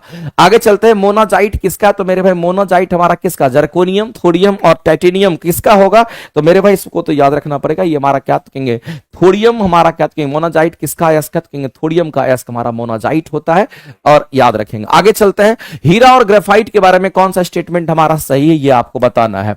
मेरे भाई मैंने आपको बोला था, सबसे पहले भी मैंने आपको बोला है कि जब कभी भी हम हीरा की बात करते हैं, हीरा कहने का मतलब हम डायमंड की बात करते हैं, और अगर हम डायमंड की बात करते हैं, हीरा की बात करते हैं, तो याद रखना मेरे भाई ये चतुष्फलकीय होता है। ये कैसा, टेट्राहेड्रल, इसी को इंग्लिश में कहते हैं, चतुष्फलकीय को कहते हैं टेट्राहेड्रल के नाम से जानते हैं। ये हमारा टेट्राहेड्रल स्ट्रक्चर का होता है, इसमें कहीं से कोई दिक्कत वाली बात नहीं है, ये टेट्राहेड्रल स्ट्रक्चर का होता है। और ये कैसा होता है मेरे भाई, सबसे हार्ड होता है, कठोर होता है, ये तो आपको किसी भी सूरत में ध्यान रखना पड़ेगा। और ये किसका अपरूप है, तो आपको ध्यान रखना ये कार्बन का अपरूप होता है, यानी ये कार्बन का ही बना हुआ है, ये कार्बन का अपरूप माना जाता है, इस बात को आप ध्यान रखेंगे। ये कार्बन का हमारा क्या होता है, यहां पर अपरूप होता है। अगर हम डायमंड की बात करते हैं मेरे भाई, तो डायमंड के अंदर हमारा कोई भी मुक्त इलेक्ट्रॉन नहीं होता है, इस बात को आप ध्यान में रखेंगे। अगर हम डायमंड की बात करते हैं, इसमें क्या नहीं होगा, तो कहेंगे इसमें मुक्त इलेक्ट्रॉन भी हमारा नहीं होता है, इसमें मुक्त इलेक्ट्रॉन नहीं होता है। और जब इसमें मुक्त इलेक्ट्रॉन हमारा नहीं होता है मेरे भाई, तो इस बात को ध्यान रखना है कि मुक्त इलेक्ट्रॉन नहीं होगा तो ये विद्युत धारा प्रवाहित नहीं करेगा, इसका मतलब ये विद्युत धारा का कुचालक माना जाता है। ये विद्युत धारा का हमारा क्या कहेंगे, कुचालक होता है, ये बात आपको ध्यान रखना। लेकिन उष्मा का अच्छा सुचालक ये माना जाता है, क्योंकि मॉलिक्यूलर वाइब्रेशन इसमें होता है, क्योंकि मॉलिक्यूल्स पास पास होते हैं, ये क्रिस्टलाइन स्ट्रक्चर का हमारा होता है। ये कैसा होता है, कहेंगे ये हमारा क्रिस्टलाइन स्ट्रक्चर का हमारा होता है, इसका स्ट्रक्चर क्रिस्टलाइन होता है, और ये बहुत ही हार्ड होता है, क्योंकि मॉलिक्यूल्स पास पास होंगे, डिस्टर्बेंस ज्यादा होगा, इसलिए इस केस में हम कहते हैं हमारा उष्मा का संचरण फास्ट होता है। अगर हम बात करते हैं मेरे भाई, तो ये हमारा कैसा होता है, हार्ड होता है। लेकिन अगर हम यहीं पर ग्रेफाइट की अगर हम आपके सामने अगर बात कर लेते हैं, तो ये जो हमारा ग्रेफाइट होता है मेरे भाई, ये जो ग्रेफाइट हमारा होगा, ये भी हमारा कार्बन का अपरूप होता है, ये भी हमारा किसका कहेंगे, यहां पर कार्बन का अपरूप होता है। लेकिन ग्रेफाइट की अगर बात करते हैं, हमारा हेक्सागोनल स्ट्रक्चर का होता है। ये कैसा होगा, तो मेरे हम लोग सीधा कहेंगे ये हमारा हेक्सागोनल स्ट्रक्चर का होता है, ये बात आपको ध्यान रखना है। और जाहिर सी बात है, ये हमारा टेट्रा, टेट्रा मतलब एक कार्बन चार कार्बन, एक कार्बन चार कार्बन से जुड़ा हुआ है, इसमें एक कार्बन तीन कार्बन से जुड़ा होता है, और ये हेक्सागोनल बनाता है। इसमें याद रखना मेरे भाई, एक कार्बन तीन कार्बन से जुड़ा होता है। इसमें याद रखना, क्वेश्चन कई बार पूछता है, एक कार्बन तीन कार्बन से जुड़ा होता है। एक कार्बन कितने कार्बन से होते हैं, एक कार्बन हमारा यहां पर तीन कार्बन से जुड़ा होता है, ये बात आपको ध्यान रखना है। एक कार्बन तीन कार्बन से जुड़ा होता है, और याद रखना मेरे भाई ये सॉफ्ट हमारा होता है। ये कैसा सॉफ्ट होता है, ध्यान रखेंगे। और दूसरी बात मेरे भाई याद रखना कि ये विद्युत धारा का सुचालक होता है, क्योंकि इसमें मुक्त इलेक्ट्रॉन होता है। ये विद्युत धारा और तथा उष्मा दोनों का सुचालक, विद्युत धारा और उष्मा दोनों का सुचालक होता है। ये दोनों का क्या होगा, कहेंगे यहां पर ये दोनों का सुचालक होता है, ये चीज आपको ध्यान रखना है। साथ ही साथ जो ग्रेफाइट हमारा होता है, इस ग्रेफाइट की अगर हम बात करें, इसमें मुक्त इलेक्ट्रॉन होता है। अगर मुक्त इलेक्ट्रॉन होगा तो ये दोनों काम ये करेगा, इसमें कहीं से कोई दिक्कत नहीं है। अब मेरे भाई एक बात बताइए, क्या दोनों की विद्युत चालकता एक समान होगी? यहां पर मेरे भाई विद्युत धारा पास ही नहीं करेगा, विद्युत चालकता एक समान कैसे हो सकता है? बिल्कुल गलत है, क्योंकि अगर दोनों में विद्युत धारा कहते समान रेट से अगर पास करते, दोनों का विद्युत, दोनों मटेरियल अलग अलग है, तो कैसे हो सकता है? दोनों का स्ट्रक्चर अलग अलग है, एक में मुक्त इलेक्ट्रॉन होता है, एक में मुक्त इलेक्ट्रॉन हो भी नहीं करता, तो दोनों का विद्युत चालकता समान नहीं होगा। उनके पास समान क्रिस्टल संरचना होता है। बिल्कुल मेरे भाई ये गलत है, समान क्रिस्टल संरचना थोड़ी होता है, ये समान थोड़ी होता है। इसमें एक कार्बन चार कार्बन से जुड़ा हुआ है, इसमें एक कार्बन तीन कार्बन से जुड़ा हुआ है। दोनों का क्रिस्टल स्ट्रक्चर एक समान नहीं होता है। दोनों का अगर क्रिस्टल स्ट्रक्चर एक समान होता है मेरे भाई, तो ये टेट्राहेड्रल और ये हेक्सागोनल नहीं होता। ये हेक्सा है, ये हमारा टेट्रा होता है, इस बात को आप ध्यान रखेंगे। दूसरी बात आपको ध्यान रखना है कि ये हमारा sp3 हाइब्रिडाइज्ड होता है, ये हमारा sp2 हाइब्रिडाइज्ड होता है। याद रखना है, ये तुम्हारे एग्जाम का क्वेश्चंस है। ये क्या है, तो मेरे में टेट्राहेड्रल अगर होगा तो टेट्राहेड्रल हमारा कैसा होगा, कहेंगे sp3 हाइब्रिडाइज्ड होता है। अगर ये हेक्सागोनल अगर हमारा है तो कहेंगे ये हमारा sp2 हाइब्रिडाइज्ड होगा, क्योंकि एक कार्बन तीन कार्बन से जुड़ा यहां पर होगा, तो तीन कार्बन के लिए sp2 और एक कार्बन चार कार्बन से हम कहेंगे sp3 हाइब्रिडाइज्ड हम लोग कहते हैं। तो समान क्रिस्टल स्ट्रक्चर तो दोनों का नहीं होता है। यहां पर मेरे में हम कहते हैं उनके पास समान डिग्री की कठोरता होती है, उनके पास समान डिग्री की कठोरता होती है। मेरे पास समान डिग्री की कठोरता कैसे होगी? एक हमारा कठोर है, एक हमारा मुलायम है, एक हमारा सॉफ्ट होता है, तो एक हमारा हार्ड होता है। इसमें तो मेरे भाई यहां पर हमको लग रहा है कि सभी के सभी स्टेटमेंट हमारे क्या है, तो यहां पर कोई भी स्टेटमेंट जो है यहां पर सही नहीं है, क्योंकि दोनों में समान कठोरता नहीं होता, एक बहुत कठोर है और एक हमारा कैसा तो सॉफ्ट है, यानी कि मुलायम होता है। तो इसका मतलब है मेरे भाई इसमें से अगर आंसर करने के लिए जाएंगे तो ऑप्शन नंबर ई के साथ जाएंगे, क्योंकि इनमें से कोई भी आपका ऑप्शन जो है यहां पर सही नहीं है, सब के सब ऑप्शंस आपके यहां पर गलत है। लेकिन जितने ऑप्शंस के बारे में हमने चर्चा किया दैट इज इंपॉर्टेंट कि ये सारे ऑप्शंस को आप जरूर ध्यान में रखेंगे, ठीक है। आगे चलते हैं, अगला कहता है जो वाटर गैस की हम बात करते हैं, जल गैस की हम बात करते हैं मेरे भाई, तो जल गैस के बारे में पता होगा कि यही आंसर करना है।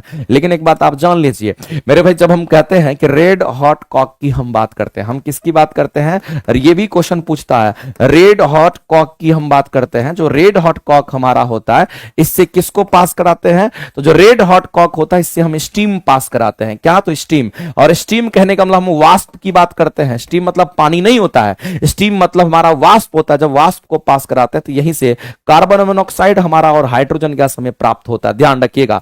तो मेरे भाई जो रेड हॉट कॉक होता है ये हमारा कार्बन का होता है। ये किसका होता है, कहेंगे ये हमारा रेड हॉट कॉक हमारा कार्बन का होगा। इससे स्टीम पास कराएंगे तो स्टीम हमारा पानी का बना होता है और ये गैस के फॉर्म में होता है। रेड हॉट कॉक हमारा सॉलिड फॉर्म में होता है और इससे बनने वाला कार्बन मोनोऑक्साइड हमारा गैस होता है और इससे बनने वाला हमारा हाइड्रोजन गैस भी हमारा होता है। तो मेरे भाई इस बात को आप ध्यान रखना, आपको विथ रिएक्शन याद रखना पड़ेगा, क्योंकि एग्जाम में आपसे कई बार क्या करता है बीपीएससी या तो ये पूछती है या बीपीएससी ये चीज आपसे पूछता है। तो रिएक्शन भी कई बार पूछ लेता है और रिएक्शन में ये कार्बन सॉलिड फॉर्म में होता है और ये हमारा H2O जो होता है जिसको हम वाष्प कहते हैं वो गैस के रूप में होता है और कार्बन मोनोऑक्साइड तो गैस होता ही है और हाइड्रोजन तो गैस होता ही है। इसका मतलब ये चीज आपको याद रखना कि किस फेज में किस तरीके से हमारा होता है। तो आंसर करेंगे ऑप्शन नंबर हमारा यहां पर ए करेक्ट हो जाएगा। आगे चलते हैं, कौन सी नोबेल गैस है मेरे भाई, हम लोग जानते हैं कि नोबेल गैस हम उसको कहते हैं जो किसी भी रिएक्शन के किसी के साथ रिएक्शन नहीं करता है। तो नोबेल एलिमेंट के नाम आपको पता होना चाहिए मेरे भाई। अगर हम नोबेल एलिमेंट की अगर बात करते हैं तो ये नोबेल एलिमेंट हमारा कौन होता है, तो एक बात आप जान लीजिए मेरे भाई, जो नोबेल एलिमेंट हमारा होता है वो 18वें ग्रुप के सभी एलिमेंट होते हैं। 18th ग्रुप के सभी एलिमेंट को हम लोग नोबेल एलिमेंट के नाम जानते हैं। 18th ग्रुप के, अगर 18वें ग्रुप की हम बात करते हैं, 18th ग्रुप के सभी एलिमेंट की अगर हम बात करते हैं, 18वें ग्रुप के सभी एलिमेंट की अगर हम बात करते हैं, 18वें ग्रुप के जो सभी एलिमेंट हमारे होते हैं वो कैसे होते हैं, तो याद रखना मेरे भाई नोबेल एलिमेंट होता है। और इसी में आप देख लीजिए ना, आपको पता चल जाएगा, हीनी अर्कर जीरन, याद रखना मेरे भाई हीनी अर्कर, यहां पर जीरन की बात करते हैं, हीनी अर्कर जीरन की हम बात करते हैं। और सीधा सा बात है मेरे भाई, हीनी अर्कर जीरन हमारा क्या है, तो नोबेल एलिमेंट होता है, जिसमें से अगर आप देखिएगा तो 18वें ग्रुप में हाइड्रोजन तो नहीं होगा, ऑक्सीजन तो नहीं होगा, हमारा हीलियम होगा, चूंकि यहां पर हीलियम हमारा मेंशन है, ध्यान रखेंगे। इसी को नोबेल एलिमेंट हम लोग कहते हैं। निम्नलिखित में से कौन सा सही सुमेलित है आपको बताना है। एक बात बताइए मेरे भाई, सही सुमेलित की बात करता है सल्फर डाइऑक्साइड जो हमारा होता है, इसको SO2 के नाम से हम लोग जानते हैं। याद रखना सल्फर डाइऑक्साइड के कारण हमारा क्या होता है, कहेंगे एसिड रेन होता है। इसके कारण क्या होता है, कहेंगे एसिड रेन हमारा होता है, इस बात को ध्यान रखेंगे। तो मेरे भाई इसका मिलान दांत के साथ तो नहीं है, क्योंकि दांत में कोई बीमारी हमारा इससे होता नहीं है। हाँ, दांत में बीमारी हमारा फ्लोराइड आयन से होता है, ये इसका मैचिंग है। तो मेरे भाई ये मैचिंग हमारा यहां पर गलत है। और हम लोग जानते हैं कि मिथाइल आइसोसाइनाइड से भोपाल गैस ट्रेजेडी हमारा हुआ था, ये आपको पता होगा उसके लीकेज से। तो ये भी मिलान हमारा बिल्कुल ही गलत है, ये मिलान नहीं होगा, ये मिलान हमारा नहीं होगा। तो ये और ये तो मिलान हमारा एकदम गलत है, क्योंकि आपको सही मिलान करके बताना है। ओजोन रिक्तता, मेरे भाई ओजोन में अगर मान लेते डिप्लेशन आ जाता है, अगर ओजोन का डिप्लेशन अगर हो गया, अगर ओजोन का डिप्लेशन हो गया तो मेरे भाई स्किन कैंसर होगा, क्योंकि जैसे ही ओजोन का लेयर पतला होगा तो उसी को ओजोन डिप्लेशन कहते हैं। जो भी हमारे परावैंगनी किरण वो पृथ्वी पर आएगी और सभी को अल्ट्रावायलेट रे के कारण क्या होगा, तो स्किन कैंसर होगा, चर्म रोग हो जाएगा। हाँ, इसके कारण ये हो सकता है, ये पॉसिबिलिटी हमारा 100% है। और इसलिए इस क्वेश्चन का आंसर क्या करेंगे, तो ऑप्शन नंबर सी हमारा करेक्ट हो जाएगा। आगे चलते मेरे भाई, मस्टर्ड गैस की, देखो नाम से लगता है कि मस्टर्ड गैस है, लेकिन ये गैस नहीं होता है। कई बार ये क्वेश्चन आपको फंसा लेगा और किसी भी सूरत में आपको आंसर अगर करना है तो बेहतरीन तरीके से आपको करना पड़ेगा। अगर हम मस्टर्ड गैस की बात करते हैं मेरे भाई, ये हाईली टॉक्सिक होता है। अब यहां पर मामला क्या है उसको समझिएगा, बहुत ही खतरनाक क्वेश्चन होता है। अगर आपको यहां पर मस्टर्ड गैस की अगर बात करता है, किसकी बात करता है, अगर आपसे मस्टर्ड गैस की बात करता है तो याद रखना मेरे भाई, मस्टर्ड गैस हमारा कोई गैस नहीं है, ये नाम बस गैस का है। ये नाम आपको बस ऐसा लगता है कि मस्टर्ड एक प्रकार का गैस है, लेकिन होता नहीं है। तो आप कहेंगे ये होता क्या है, तो कहेंगे एक प्रकार का हमारा द्रव पदार्थ होता है। मस्टर्ड हमारा क्या, तो कहेंगे एक प्रकार का हमारा यहां पर द्रव होता है। ये बात आपको ध्यान रखना है, ये कोई गैस नहीं है, नाम में बस गैस लिखा हुआ है। लेकिन जो मस्टर्ड गैस हमारा होता है ये हाईली टॉक्सिक होता है। ये कैसा होगा मेरे भाई, तो हाईली टॉक्सिक होता है, यानी कहने का मतलब विषैला होता है, बहुत ज्यादा ही जहर की तरह हमारा होता है। अब मेरे भाई इस बात को ध्यान रखेंगे, क्यों इसको मस्टर्ड गैस के नाम से जानते हैं? तो मस्टर्ड गैस नाम से जानने का मतलब ये होता है, आप नाम सुने होंगे मेरे भाई, सरसों की बात करते हैं तो इसकी जो सुगंध होती है, इसकी जो गंध होती है, वो क्या सुगंध नहीं कहिए, इसको गंध कहिए, इसकी जो गंध होती है वो सरसों की तरह होता है। इसकी गंध कैसी होती है? कहेंगे इसकी गंध सरसों की तरह होता है। इस बात को ध्यान रखेंगे, सरसों की तरह इसका गंध होता है, इसलिए इसका नाम मस्टर्ड रख दिया गया, और कोई बात नहीं है। लेकिन मेरे भाई इस बात को आप ध्यान रखना है, ये मस्टर्ड गैस नहीं है, ये मस्टर्ड आपका क्या कहेंगे, एक द्रव पदार्थ होता है, जो कि एक एक बच्चे को पता होना चाहिए। कई बार ये क्वेश्चंस आपके एग्जाम में आ जाते हैं। और याद रखना, मस्टर्ड गैस को हम लोग कार्सिनोजन के नाम से भी जानते हैं। इसको हम लोग एक और चीज याद रखना मेरे भाई, इससे हम एल्सो नोन एज हम लिख देते हैं यहां पर, इसको हम लोग क्या कहते हैं, आल्सो नोन एज कार्सिनोजन के नाम से हम लोग जानते हैं। ये कार्सिनोजन की हम बात करते हैं, इस बात को ध्यान रखें, इसको कार्सिनोजन भी कहा जाता है। मस्टर्ड गैस को क्या कहते हैं? कार्सिनोजन कहते हैं। और ये किस अवस्था में होता है? कहेंगे द्रव की अवस्था में होता है। कभी भी मेरे भाई गैस नहीं होता है, नाम देख करके लगेगा गैस है, लेकिन ये गैस वैस नहीं है। तो मानोगे, तुम आओगे एग्जाम में बैठोगे, तुमको कहेगा मस्टर्ड गैस है, गैस है, गैस मार दोगे पहला ही ऑप्शन, पता चलेगा सारा कहानी खत्म हो गया। आंसर क्या होगा? तो द्रव होगा, एक प्रकार का द्रव है ये। इसका नाम मस्टर्ड इसलिए है क्योंकि सरसों की तरह, मस्टर्ड की तरह, सरसों की तरह इसकी गंध होती है, इसलिए उसके बेसिस पर इसका नाम रखा गया है। आगे चलते मेरे भाई, इसको हम लोग कहां पर, तो कहेंगे इसका इस्तेमाल कहां पर, तो वीपन वगैरह में करते हैं, जहां पर लड़ाई झगड़ा वगैरह की बात आती है, तो वहां पर इसका इस्तेमाल किया जाता है, ध्यान रखिएगा। एक बायोगैस प्लांट की अगर हम बात करते हैं मेरे भाई, तो जो बायोगैस हमारे प्लांट होते हैं, इस बायोगैस प्लांट में क्या करते हैं, तो मेरे भाई बायोगैस प्लांट में गोबर को सराया गलाया जाता है। हम किसकी बात करते हैं?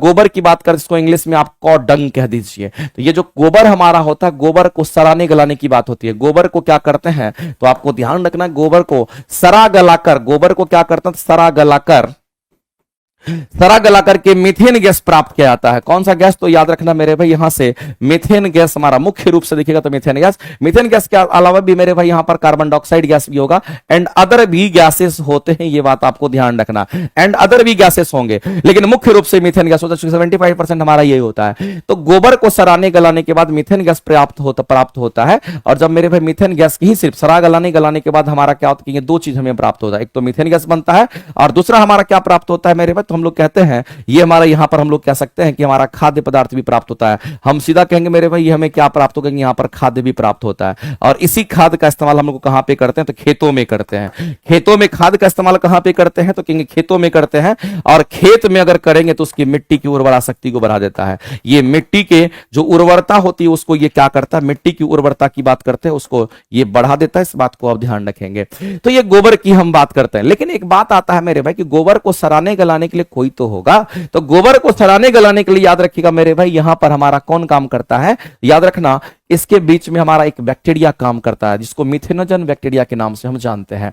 इसको सराएगा गलाएगा कौन, तो मेरे भाई याद रखना, सराने गलाने के लिए हमारा यहां पर ध्यान रखेंगे, यहां पर मिथेनोजन बैक्टीरिया की हम बात करते हैं। किसकी बात करते हैं? मिथेनोजन जो बैक्टीरिया होता है, मिथेनोजन बैक्टीरिया की हम बात करते हैं, मिथेनोजन बैक्टीरिया का बात करते हैं। इसी बैक्टीरिया के इस्तेमाल से सराते गलाते हैं। हाँ, दूसरी बात ये भी है मेरे भाई, जब कभी भी बायोगैस की हम बात करते हैं ना, ये हमारा अवायवीय, यहां पर हम लोग सीधे कहेंगे मेरे भाई कि यहां पर अवायवीय हमारा रिएक्शन होता है। यहां पर कैसा रिएक्शन होगा, तो इसको कहते हैं अवायवीय रिएक्शन होता है। बिना ऑक्सीजन का रिएक्शन होता है, इसमें किसी ऑक्सीजन का हेल्प नहीं होता है, इसमें बिना ऑक्सीजन का हमारा कैसा होगा कि यहां पर रिएक्शन होता है। यह बात आपको ध्यान रखना है। तो जाहिर सी बात है मेरे भाई, आप जानते हैं कि सराने गलाने के लिए हम लोग किसका इस्तेमाल करते हैं, कवक भी हो सकता है, क्योंकि कवक जो हमारा होता है वो सरे गले पदार्थों से अपना भोजन करता है, सराता गलाता है। तो इसमें कवक अगर सराता गलाता है तो हम कहेंगे उसके ऊपर में हमारा ईस्ट वगैरह होगा, फंगस की हम बात करेंगे। इसका मतलब मेरे भाई ये जो विधि हमारा होगा वो कैसा विधि होगा, तो बायोगैस संयंत्र में निम्न से कौन सी प्रक्रिया हो सकती है, तो इसमें से हम कहेंगे क्या ये हाइड्रोजनीकरण की बात करते हैं। आपको बताना मेरे भाई, थोड़ा सा मैं पानी पी लेता हूं, उसके बाद मैं फिर आता हूं, आपको बताता हूं। आपको बताना इस क्वेश्चन के आंसर क्या करना, फटा से पानी है। चलिए चलते हैं, हम लोग आगे बात करते हैं। यहां पर तो हमारे सामने में जो क्वेश्चन है इसके बारे में हम लोग क्या बात कर रहे थे, जो बायोगैस हमारा होता है इसके बारे में हम लोग यहां पर समझ लीजिए। ये अवायवीय रिएक्शन होता है। और एक बात याद रखिएगा मेरे भाई, ये कई बार ये क्वेश्चन पूछा गया, जो बायोगैस हमारा संयंत्र होता है, जो बायोगैस हमारा प्लांट होता है, आप याद रखेंगे मेरे भाई, इसको एनएरोबिक हम लोग क्या कहते हैं, तो फर्मेंटेशन के नाम से भी जानते हैं। यहां पर जो प्रोसेस हमारा होता है उस प्रोसेस को क्या कहते हैं, इसके अंदर जो प्रोसेस हमारा होता है उस प्रोसेस को हम लोग क्या कहते हैं, एनएरोबिक। याद रखेंगे, इसको बोलते हैं एनएरोबिक, एनएरोबिक फर्मेंटेशन के नाम से जानते हैं। एनएरोबिक फर्मेंटेशन के नाम से जानते हैं, ये चीज आपको ध्यान रखना। एनएरोबिक हमारा फर्मेंटेशन होता है, ये आपको ध्यान रखना है। ये एनएरोबिक फर्मेंटेशन का प्रोसेस होता है, इसीलिए इसको हम कहेंगे एनएरोबिक फर्मेंटेशन होगा, यानी कि आप किण्वन कह सकते हैं। लेकिन ये एक प्रकार का डीकंपोजिशन रिएक्शन भी है।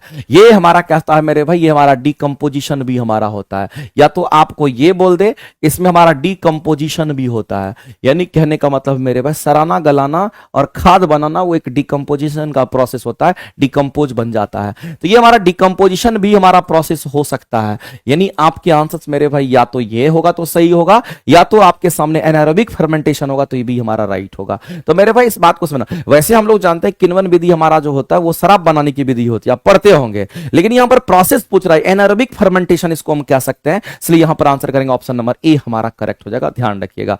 हाइड्रोजनेशन की अगर हम बात करते हैं तो आपको पता होगा मेरे भाई, हाइड्रोजनीकरण हमारा क्या करता है, तो असंतृप्त हाइड्रोकार्बन को संतृप्त हाइड्रोकार्बन में बदल देता है। हम किसकी बात करते हैं, तो हम यहां पर बात करते हैं कि जो असंतृप्त जो हमारा हाइड्रोकार्बन होता है, इस बात को समझिए। यहां पर अनसैचुरेटेड हाइड्रोकार्बन की बात करेंगे, या फिर आप कह सकते हैं जो आप ये कह सकते हैं मेरे वनस्पति तेल जो हमारा होता है, इसी से हम लोग जानते हैं, हम वनस्पति तेल की हम बात करते हैं। तो ये वनस्पति तेल जो हमारा होता है ये किस में परिवर्तित हो जाता है, कहेंगे वनस्पति घी में परिवर्तित हो जाता है। वनस्पति तेल हमारा वनस्पति घी में परिवर्तित हो जाता है, इस बात को ध्यान रखेंगे। तो जो वनस्पति तेल हमारा होता है ये कैसा होगा, तो कहेंगे हमारा यहां पर सीधा कहते हैं ये हमारा अनसैचुरेटेड होता है, इसको असंतृप्त कहते हैं। ये हमारा कैसा होगा, कि इसको हम लोग यहां पर असंतृप्त कहते हैं, याद रखें। यहां पर असंतृप्त हाइड्रोकार्बन हमारा क्या होगा, तो ये हमारा संतृप्त हाइड्रोकार्बन में बदल जाता है। ये किसमें, तो संतृप्त हाइड्रोकार्बन में हमारा बदल, समझना गौर से, बहुत काम का चीज बता रहे हैं और एग्जाम में क्वेश्चन पूछेगा तो मुंह बाने देना, यहां पर सीधा सा आंसर करना है। अगर वनस्पति तेल की बात करते हैं ये असंतृप्त होता है, वनस्पति घी हमारा संतृप्त होता है। यहां कार्बन कार्बन के बीच में सिंगल बॉन्ड, यहां कार्बन कार्बन के बीच में डबल बॉन्ड होता है। तो मेरे भाई इस बात को आप समझने की कोशिश कीजिएगा। यहां पर असंतृप्त अगर हाइड्रोकार्बन होगा तो कार्बन कार्बन के बीच में हमारा डबल बॉन्ड होता है, एक हाइड्रोजन, दो हाइड्रोजन, तीन हाइड्रोजन, चार हाइड्रोजन। एक कार्बन को हम कहेंगे वैलेंसी पूरा करने के लिए चार हाइड्रोजन चाहिए, कहेंगे चार इलेक्ट्रॉन चाहिए, 1 2 3 4, 1 2 3 4, ये हमारा पूरा है। तो हम कहेंगे असंतृप्त होगा, इसी को इथीन कहते हैं। याद रखना मेरे भाई, इसी को क्या कहते थे, ये हमारा इथीन होता है। इथीन मतलब ई यानी है डबल बॉन्ड हमारा है। अब अगर बात को ध्यान रखना, इसमें हम क्या करते हैं, हाइड्रोजन को ऐड करते हैं। इसमें हाइड्रोजन जब हम ऐड करते हैं मेरे भाई, जब हाइड्रोजन ऐड करेंगे तो अभी इसमें 4 गो हाइड्रोजन है, जब 4 गो हाइड्रोजन में 2 गो हाइड्रोजन और ऐड कर देंगे तो हमारा 6 गो हाइड्रोजन हो जाएगा। और कहेंगे 1 कार्बन 2 कार्बन, अब 6 गो हाइड्रोजन को दिखा दीजिए, 1 hydrogen, 2 hydrogen, 3 hydrogen, 4 hydrogen, 5 hydrogen, 6 hydrogen. अब मेरे भाई कार्बन कार्बन के बीच में सिंगल बॉन्ड बच जाएगा। तो इथीन से क्या बन गया, तो कहेंगे यहां पर इथेन बन गया। इथीन से क्या बना, तो कहेंगे इथेन बन गया, यानी अनसैचुरेटेड हाइड्रोकार्बन से सैचुरेटेड हाइड्रोकार्बन में कन्वर्ट हो गया। लेकिन आप उसमें क्या ऐड किए हैं, तो हाइड्रोजन आप ऐड किए, इसलिए ये हमारा जो प्रोसेस होता है हाइड्रोजनीकरण का प्रोसेस होता है। इसलिए हम कहते हैं कि वसीय हमारा वनस्पति तेल वनस्पति घी में भी परिवर्तित हो जाता है। आप ऐसे भी कह सकते हैं, बाय रिएक्शंस भी आप इस चीज को समझ सकते हैं, क्योंकि कई बार आपको पूछता है। अब यहां से मैं आपको बताना चाहता हूं मेरे भाई कि जो हाइड्रोजनेशन हमारा होता है ना, इसको एडिशन रिएक्शन कहते हैं। इसको कैसा रिएक्शन कहते हैं, दैट इज द क्वेश्चन मेरे भाई, ये क्वेश्चन है। ये हमारा कैसा रिएक्शन है, क्योंकि ये हमारा यहां पर एडिशन रिएक्शन होता है, इस बात को ध्यान रखना। ये कैसा रिएक्शन है, तो क्योंकि ये हमारा एडिशन रिएक्शन होता है, इस बात को ध्यान रखेंगे। हम एडिशन रिएक्शन क्यों कहते हैं, क्योंकि इसमें हम हाइड्रोजन को ऐड कर रहे हैं। जैसे हाइड्रोजन ऐड किए तो पहले 4 गो हाइड्रोजन था, अब इसमें 6 गो हाइड्रोजन हो गया। इसका मतलब मेरे भाई एक एडिशन रिएक्शन के नाम से भी जाना जाता है, कई बार इसमें क्वेश्चन पूछता है। तो आपको मेरे भाई छोटे छोटे सभी पॉइंट्स पर एकदम नजर रखना पड़ेगा, और कभी भी क्वेश्चन पूछेगा तो आप आसानी से कह सकते हैं। लेकिन अगर मेरे भाई इसमें पूछेगा कि बताओ कि इसमें जो कैटलिस्ट यूज करते हैं वो कौन सा होता है, याद रखना इसमें निकल यूज होता है, या फिर हम कहते हैं इसमें पैलेडियम यूज होता है, या फिर इसमें प्लेटिनम का भी इस्तेमाल होता है। ये दोनों हमारा किसके रूप में होता है, कहेंगे कैटलिस्ट के रूप में इस्तेमाल होता है। ये चीज आपको ध्यान रखना है, ये हमारा कैटलिस्ट के रूप में इस्तेमाल होता है, ये चीज आपको ध्यान रखना है। तो छोटे छोटे क्वेश्चंस हैं, लेकिन सभी क्वेश्चंस आपके लिए इंपॉर्टेंट है, इसलिए सबको आप ध्यान में जरूर रखिएगा। आगे चलते हैं। फसलों के पर्णीय छिड़काव के लिए सबसे उपयुक्त उर्वरक कौन होता है। मेरे भाई एक बात बताइए, आप यूरिया का छिड़काव करते हैं ना, जब आप देखते होंगे यूरिया जो हमारा होता है वो पानी में बहुत अधिक घुलनशील होता है। जब आप देखिए खेती करते हैं तो आप क्या करते हैं, आप यूरिया को खेतों में क्या करते हैं, छींटते हैं। और जब यूरिया को आप छींटते हैं मेरे भाई, आप किसको छींटते हैं, आप यूरिया को छींटते हैं। डीएपी तो हमारे मिट्टी की उर्वरता को बढ़ाता है, लेकिन जो यूरिया हमारा होता है ये क्या करता है, पानी में घुलनशील होता है, पानी आप पटवन कर देते हैं, फिर आप यूरिया छींटते हैं, पानी में घुलनशील होता है। ये सबसे अधिक हमारा पर्णीय छिड़काव होता है, जिसको हम लोग कहते हैं फॉयलर स्प्रेइंग क्रॉप कहते हैं। तो फॉयलर स्प्रेइंग क्रॉप की बात करते हैं, उसमें हम किसका किसका यहां पर हम इस्तेमाल कर सकते हैं, यूरिया होगा, पोटेशियम नाइट्रेट होगा, कैल्शियम नाइट्रेट का इस्तेमाल कर सकते हैं। तो आप ध्यान रखेंगे मेरे भाई, इसमें हम यूरिया को छिड़काव कर सकते हैं, इसी के साथ हम कहेंगे पोटेशियम नाइट्रेट की हम बात करते हैं। हम किसकी बात करते हैं, तो हम लोग यहां पर पोटेशियम नाइट्रेट की हम बात करते हैं, ये पोटेशियम नाइट्रेट का भी हम छिड़काव कर सकते हैं। साथ ही साथ मेरे भाई हम लोग को याद रखना कि कैल्शियम नाइट्रेट की भी हम बात करेंगे, साथ ही साथ याद रखना कि इसमें कैल्शियम नाइट्रेट की हम बात करेंगे। तो potassium nitrate, calcium nitrate, urea, इन सब का हम लोग क्या करते हैं, छिड़काव करते हैं। और याद रखेंगे मेरे भाई, पानी में अत्यधिक घुलनशील होता है। आगे चलते हैं, निम्नलिखित प्रकार में से उष्मा इंजन में कार्बोरेटर का जो इस्तेमाल होता है वो किस में होता है। कार्बोरेटर मेरे भाई पेट्रोल इंजन में होता है। एक लाइन में कहानी सिंपल है, कई बार बता भी चुके हैं, इसलिए आगे चलते हैं। और ये आपके एग्जाम में पूछा भी था, ये आपकी टियर 2 में पूछा है। आगे चलते हैं। ईस्ट और मशरूम एक प्रकार का कवक है और ये सड़े गले पदार्थों से अपना भोजन ग्रहण करता है। यानी कहने का मतलब मेरे भाई, इस क्वेश्चन का अगर आंसर करने के लिए जाएंगे तो एक प्रकार का फफूंद है। आगे बढ़ते हैं। अगला हमारा क्या कहता है, क्वेश्चन कहता है कि जलीय फर्न जिसे जैव उर्वरक के रूप में हम लोग जानते हैं, वो मेरे भाई यहां पर एजोला की बात करते हैं। तो एक बात आप जान लीजिए, जो एजोला हमारा होता है ये एक जलीय फर्न होता है। और आपको ध्यान रखना मेरे भाई, ये आपको ध्यान रखना, जो एजोला होता है इसके जड़ में एनाविना हमारा सवाल होता है। एजोला हमारा क्या कहेंगे, हमारा जलीय फर्न है, इस प्रकार को ध्यान रखना। ये हमारा क्या कहेंगे यहां पर, ये जलीय फर्न है, इस बात को ध्यान रखेंगे। और ध्यान रखना एजोला की जड़ में, एजोला जो हमारा होता है इसकी जड़ की बात करते हैं। एजोला की जड़ में क्या होता है मेरे भाई, एनाविना की हम बात करते हैं। किसकी बात कर रहे हैं यहां पर, एनाविना जो हमारा होता है, एनाविना हमारा क्या कहेंगे, ये एनाविना हमारा सवाल होता है। उसके जड़ में एनाविना क्या होता है, यहां पर सवाल होता है। और जो एनाविना हमारा सवाल होता है मेरे भाई, इसी को तो हम लोग ब्लू ग्रीन अलगी के नाम से जानते हैं। इसी को हम लोग कहेंगे ये हमारा नील हरित सवाल यहां पर है। इसी को हम लोग क्या कह दिए, तो ये एनाबेना हमारा क्या कहेंगे यहां पर नील हरित सवाल होता है। और यही नील हरित सवाल क्या करेगा, तो कहेंगे नाइट्रोजन फिक्सेशन हमारा करता है। एनाबेना नामक नील हरित सवाल होता है। और याद रखना मेरे भाई, यही क्या करता है, नाइट्रोजन फिक्सेशन करता है। ये किसका काम करेगा, तो कहेंगे यहां पर नाइट्रोजन फिक्सेशन करता है। ये क्या करेगा, तो कहेंगे यहां पर हमारा ये नाइट्रोजन फिक्सेशन करता है, इस बात को ध्यान रखेंगे। तो ये अगर नाइट्रोजन फिक्सेशन करता है तो आपको ध्यान रखना है, ये मिट्टी की उर्वरता को बढ़ा देता है। ये मिट्टी के जो उर्वरता होती है उसको बढ़ा देता है। ये मिट्टी की उर्वरता की अगर हम बात करते हैं, मिट्टी की उर्वरता को ये क्या करता है, बढ़ा देता है। आपको ध्यान रखेंगे। तो ये एजोला हमारा यहां पर राइट आंसर हो जाएगा। मर्सिलिया फर्न और मर्सिलिया टेरिडोफाइट्स होता है, ये बात आपको ध्यान रखना है। और जो सल्विनिया आपको दे रखा है, तो सल्विनिया आपका क्या है, तो कहेंगे ये तैरता हुआ फर्न होता है। ये जलीय फर्न है, ये क्या है, तो तैरता हुआ फर्न होता है। ये क्या है मेरे भाई, तो तैरता हुआ फर्न है, इस बात को ध्यान रखेंगे। ये तैरता हुआ हमारा फर्न होता है, ये चीज आपको ध्यान रखना है। तो जलीय फर्न के बारे में अगर पूछेगा तो एजोला हमारा राइट आंसर हो जाएगा। आगे बात याद रखना, बस इतना बात बोले, इतना आप ध्यान रखिएगा। एनावेना नॉस्ट्रोक जो हमारा होता है नाइट्रोजन फिक्सेशन करता ही है। मेरे भाई ऑक्टोपस की बात करते हैं, ये हमारा क्या है, तो मोलस्का होता है। ऑक्टोपस हमारा क्या है, मोलस्का है। मोलस्का संघ के जो जीव होते हैं उसको ऑक्टोपस में हमारा आता है। इसी में सिंक होता है, सीपी संख वगैरह इसी में आता है, ऑक्टोपस में आता है। ये हमारे कहते हैं जीव जंतु का दूसरा सबसे बड़ा हमारा क्या माना जाता है, तो इसको दूसरा सबसे बड़ा जीव जंतु का दूसरा सबसे बड़ा हम लोग क्या मानते हैं, तो संघ मानते हैं मोलस्का को।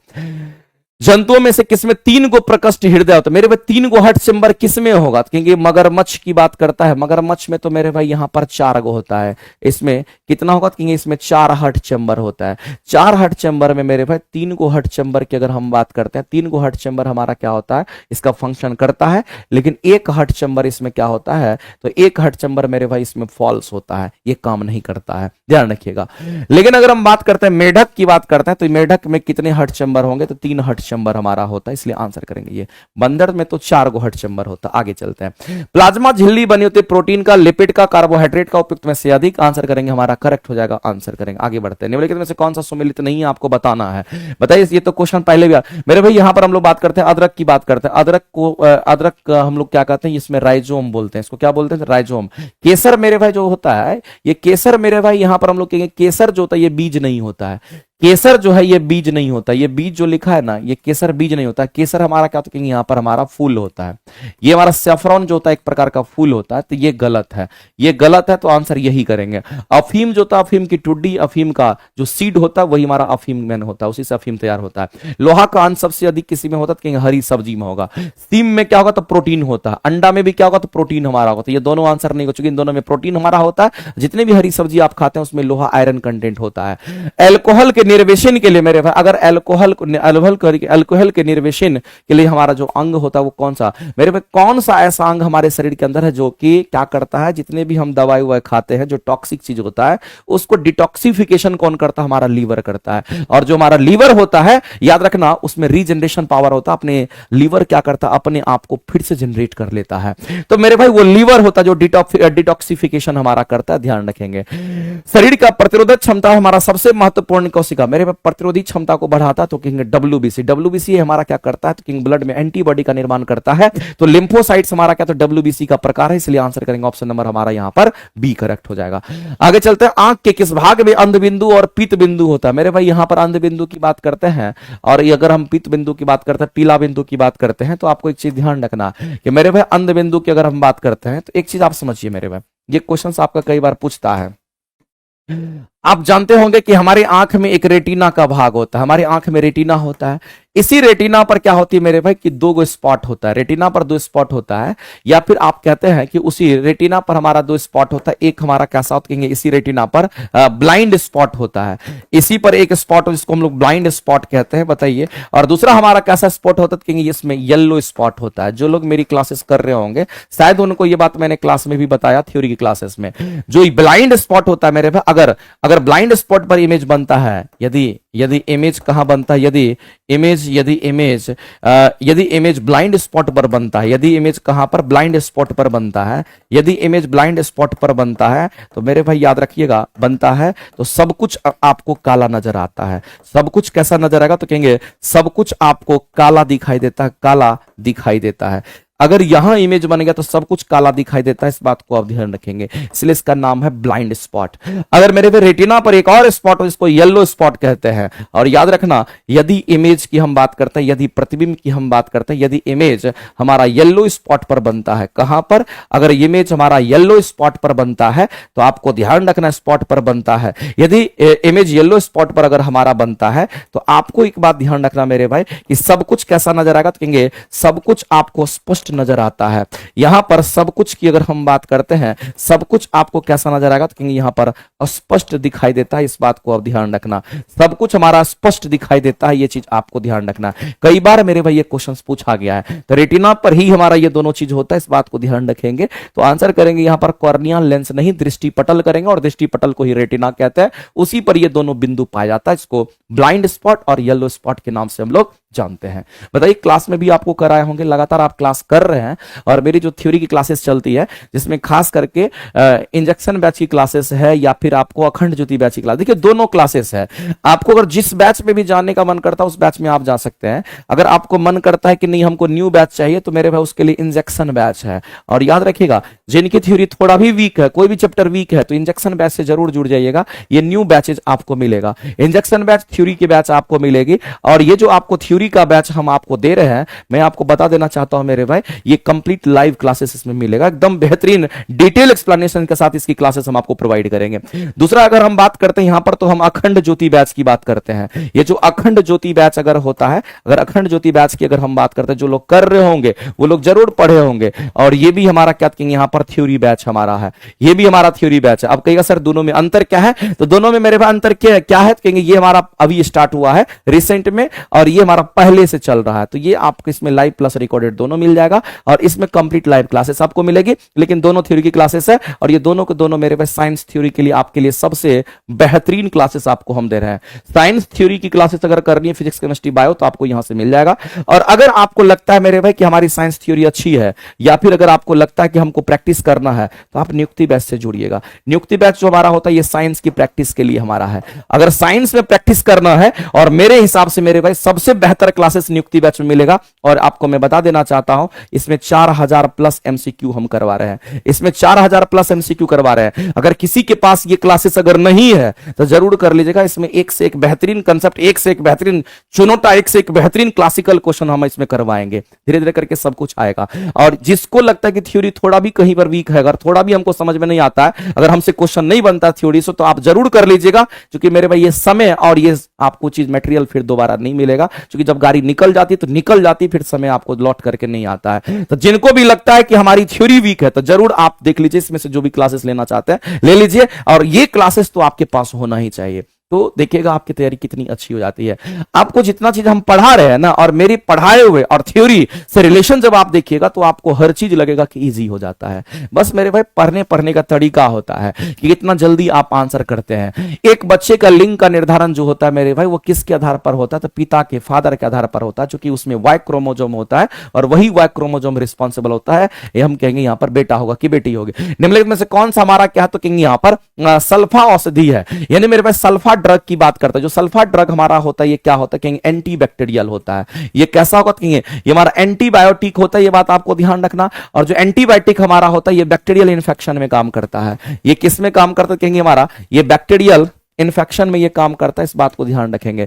ये कहीं पर भी अगर किसी को बैक्टीरियल इन्फेक्शन अगर होता है, क्योंकि बैक्टीरियल इन्फेक्शन के लिए हमारा क्या होता है कि यहाँ पर के लिए इस्तेमाल होता है। ये किसके लिए? बैक्टीरियल इन्फेक्शन के लिए इस्तेमाल होता है। ये बात आपको ध्यान रखना है। ये किसके लिए? तो बैक्टीरियल इन्फेक्शन के लिए इस्तेमाल होता है, जो कि एंटीबायोटिक होता है। और कई जगह पर आप देखिएगा मेरे भाई, ये इसको लिखता है एंटी बैक्टीरियल भी कहा जाता है। इसी को हम क्या कहते हैं? ये हमारा एंटी बैक्टीरियल भी होता है। इसलिए घबराना नहीं, आप आंसर करके आना। तो मेरे भाई आपसे ये बोले चाहे आप एंटीबायोटिक बोले, कोई दिक्कत नहीं है। लेकिन जो सल्फा ड्रग होता है इसमें जिसमें सल्फर की मात्रा होती है वो हमारा सिवाजोल होता है। ये हमारा होता है, याद रखेंगे मेरे भी। ये भी एंटीबायोटिक है लेकिन इसमें सल्फर नहीं होता है।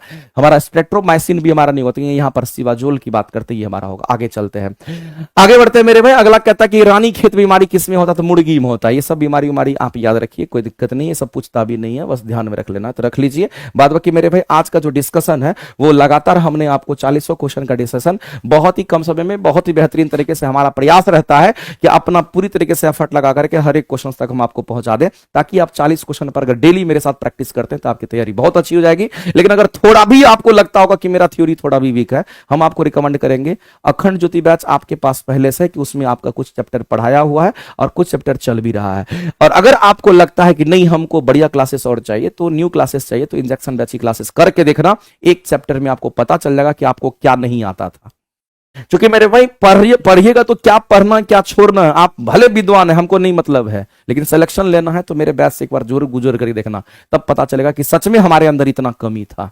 पता चलेगा तब जब करोगे तब, ठीक है? ऐसे कहने से कुछ नहीं होता है। बाद बाकी अगर आपकी क्लासेस करनी है तो नियुक्ति बैच की क्लासेस आपके लिए है ही।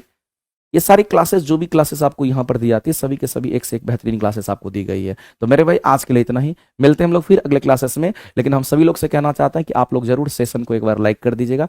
जितने लोग लाइव देख रहे हैं सभी लोग एक बार सेशन को लाइक करेंगे। बाद बाकी आज के सेशन को हम लोग यहीं एंड करते हैं। मिलते हैं हम लोग फिर अगले सेशन में। Thank you very much, good night.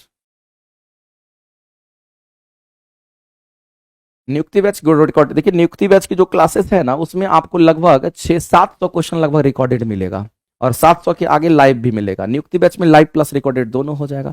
आप दोनों तरह से देख सकते हैं। तैयारी करने का अगर मूड है, लगता है कि हमको निकाल लेना है, तो जुड़ जाइए, फिर सोचिए नहीं। तब आप एक जगह कस के पकड़िए और जम के मेहनत कीजिए। एक टीचर को फोकस कीजिएगा ना, अरे मेरे जैसा टीचर आपको खोजिएगा तो फिजिक्स, केमिस्ट्री, बायो तीनों का कॉम्बिनेशन आपको चाहिए ना। खाली केमिस्ट्री पढ़ा देंगे तो नहीं होगा, खाली बायोलॉजी पढ़ा देंगे तो नहीं होगा, खाली फिजिक्स पढ़ा देंगे तो नहीं होगा। हम आपकी गारंटी लेते हैं कि तीनों में हम आपको ऐसा बना देंगे कि तीनों के आंसर तुम करके आओगे, ठीक है? इसलिए तुमको लगता है कि साइंस में हमको कुछ अच्छा कर जाना है, तो मेरी क्लासेस को करके देखना, ठीक है? आपको जिस दिन आपको सफलता मिलेगी ना, उस दिन आपको लगेगा कि कब एक बार हम सर से मिल लें, क्योंकि आपको हर चीज वही नजर आएगा। देखिए, सिलेक्शन का कोई शॉर्टकट होता नहीं, मेहनत तो करना पड़ेगा। बाद बाकी हम भी मेहनत करते हैं, अगर हम पसीना चुआ रहे हैं तो आपको भी चुआना पड़ेगा, ठीक है? बाद बाकी करते रहिए मेहनत, बहुत मजा आएगा। जी सर, आप बहुत अच्छा पढ़ाते हैं, शिवम प्रकाश जी कह रहे हैं। चलिए आज के लिए इतना ही, मिलते हैं हम लोग फिर अगले क्लासेस में। हाँ बिल्कुल, वनली फोकस आशीष सर। चलिए बहुत बहुत धन्यवाद, लव यू।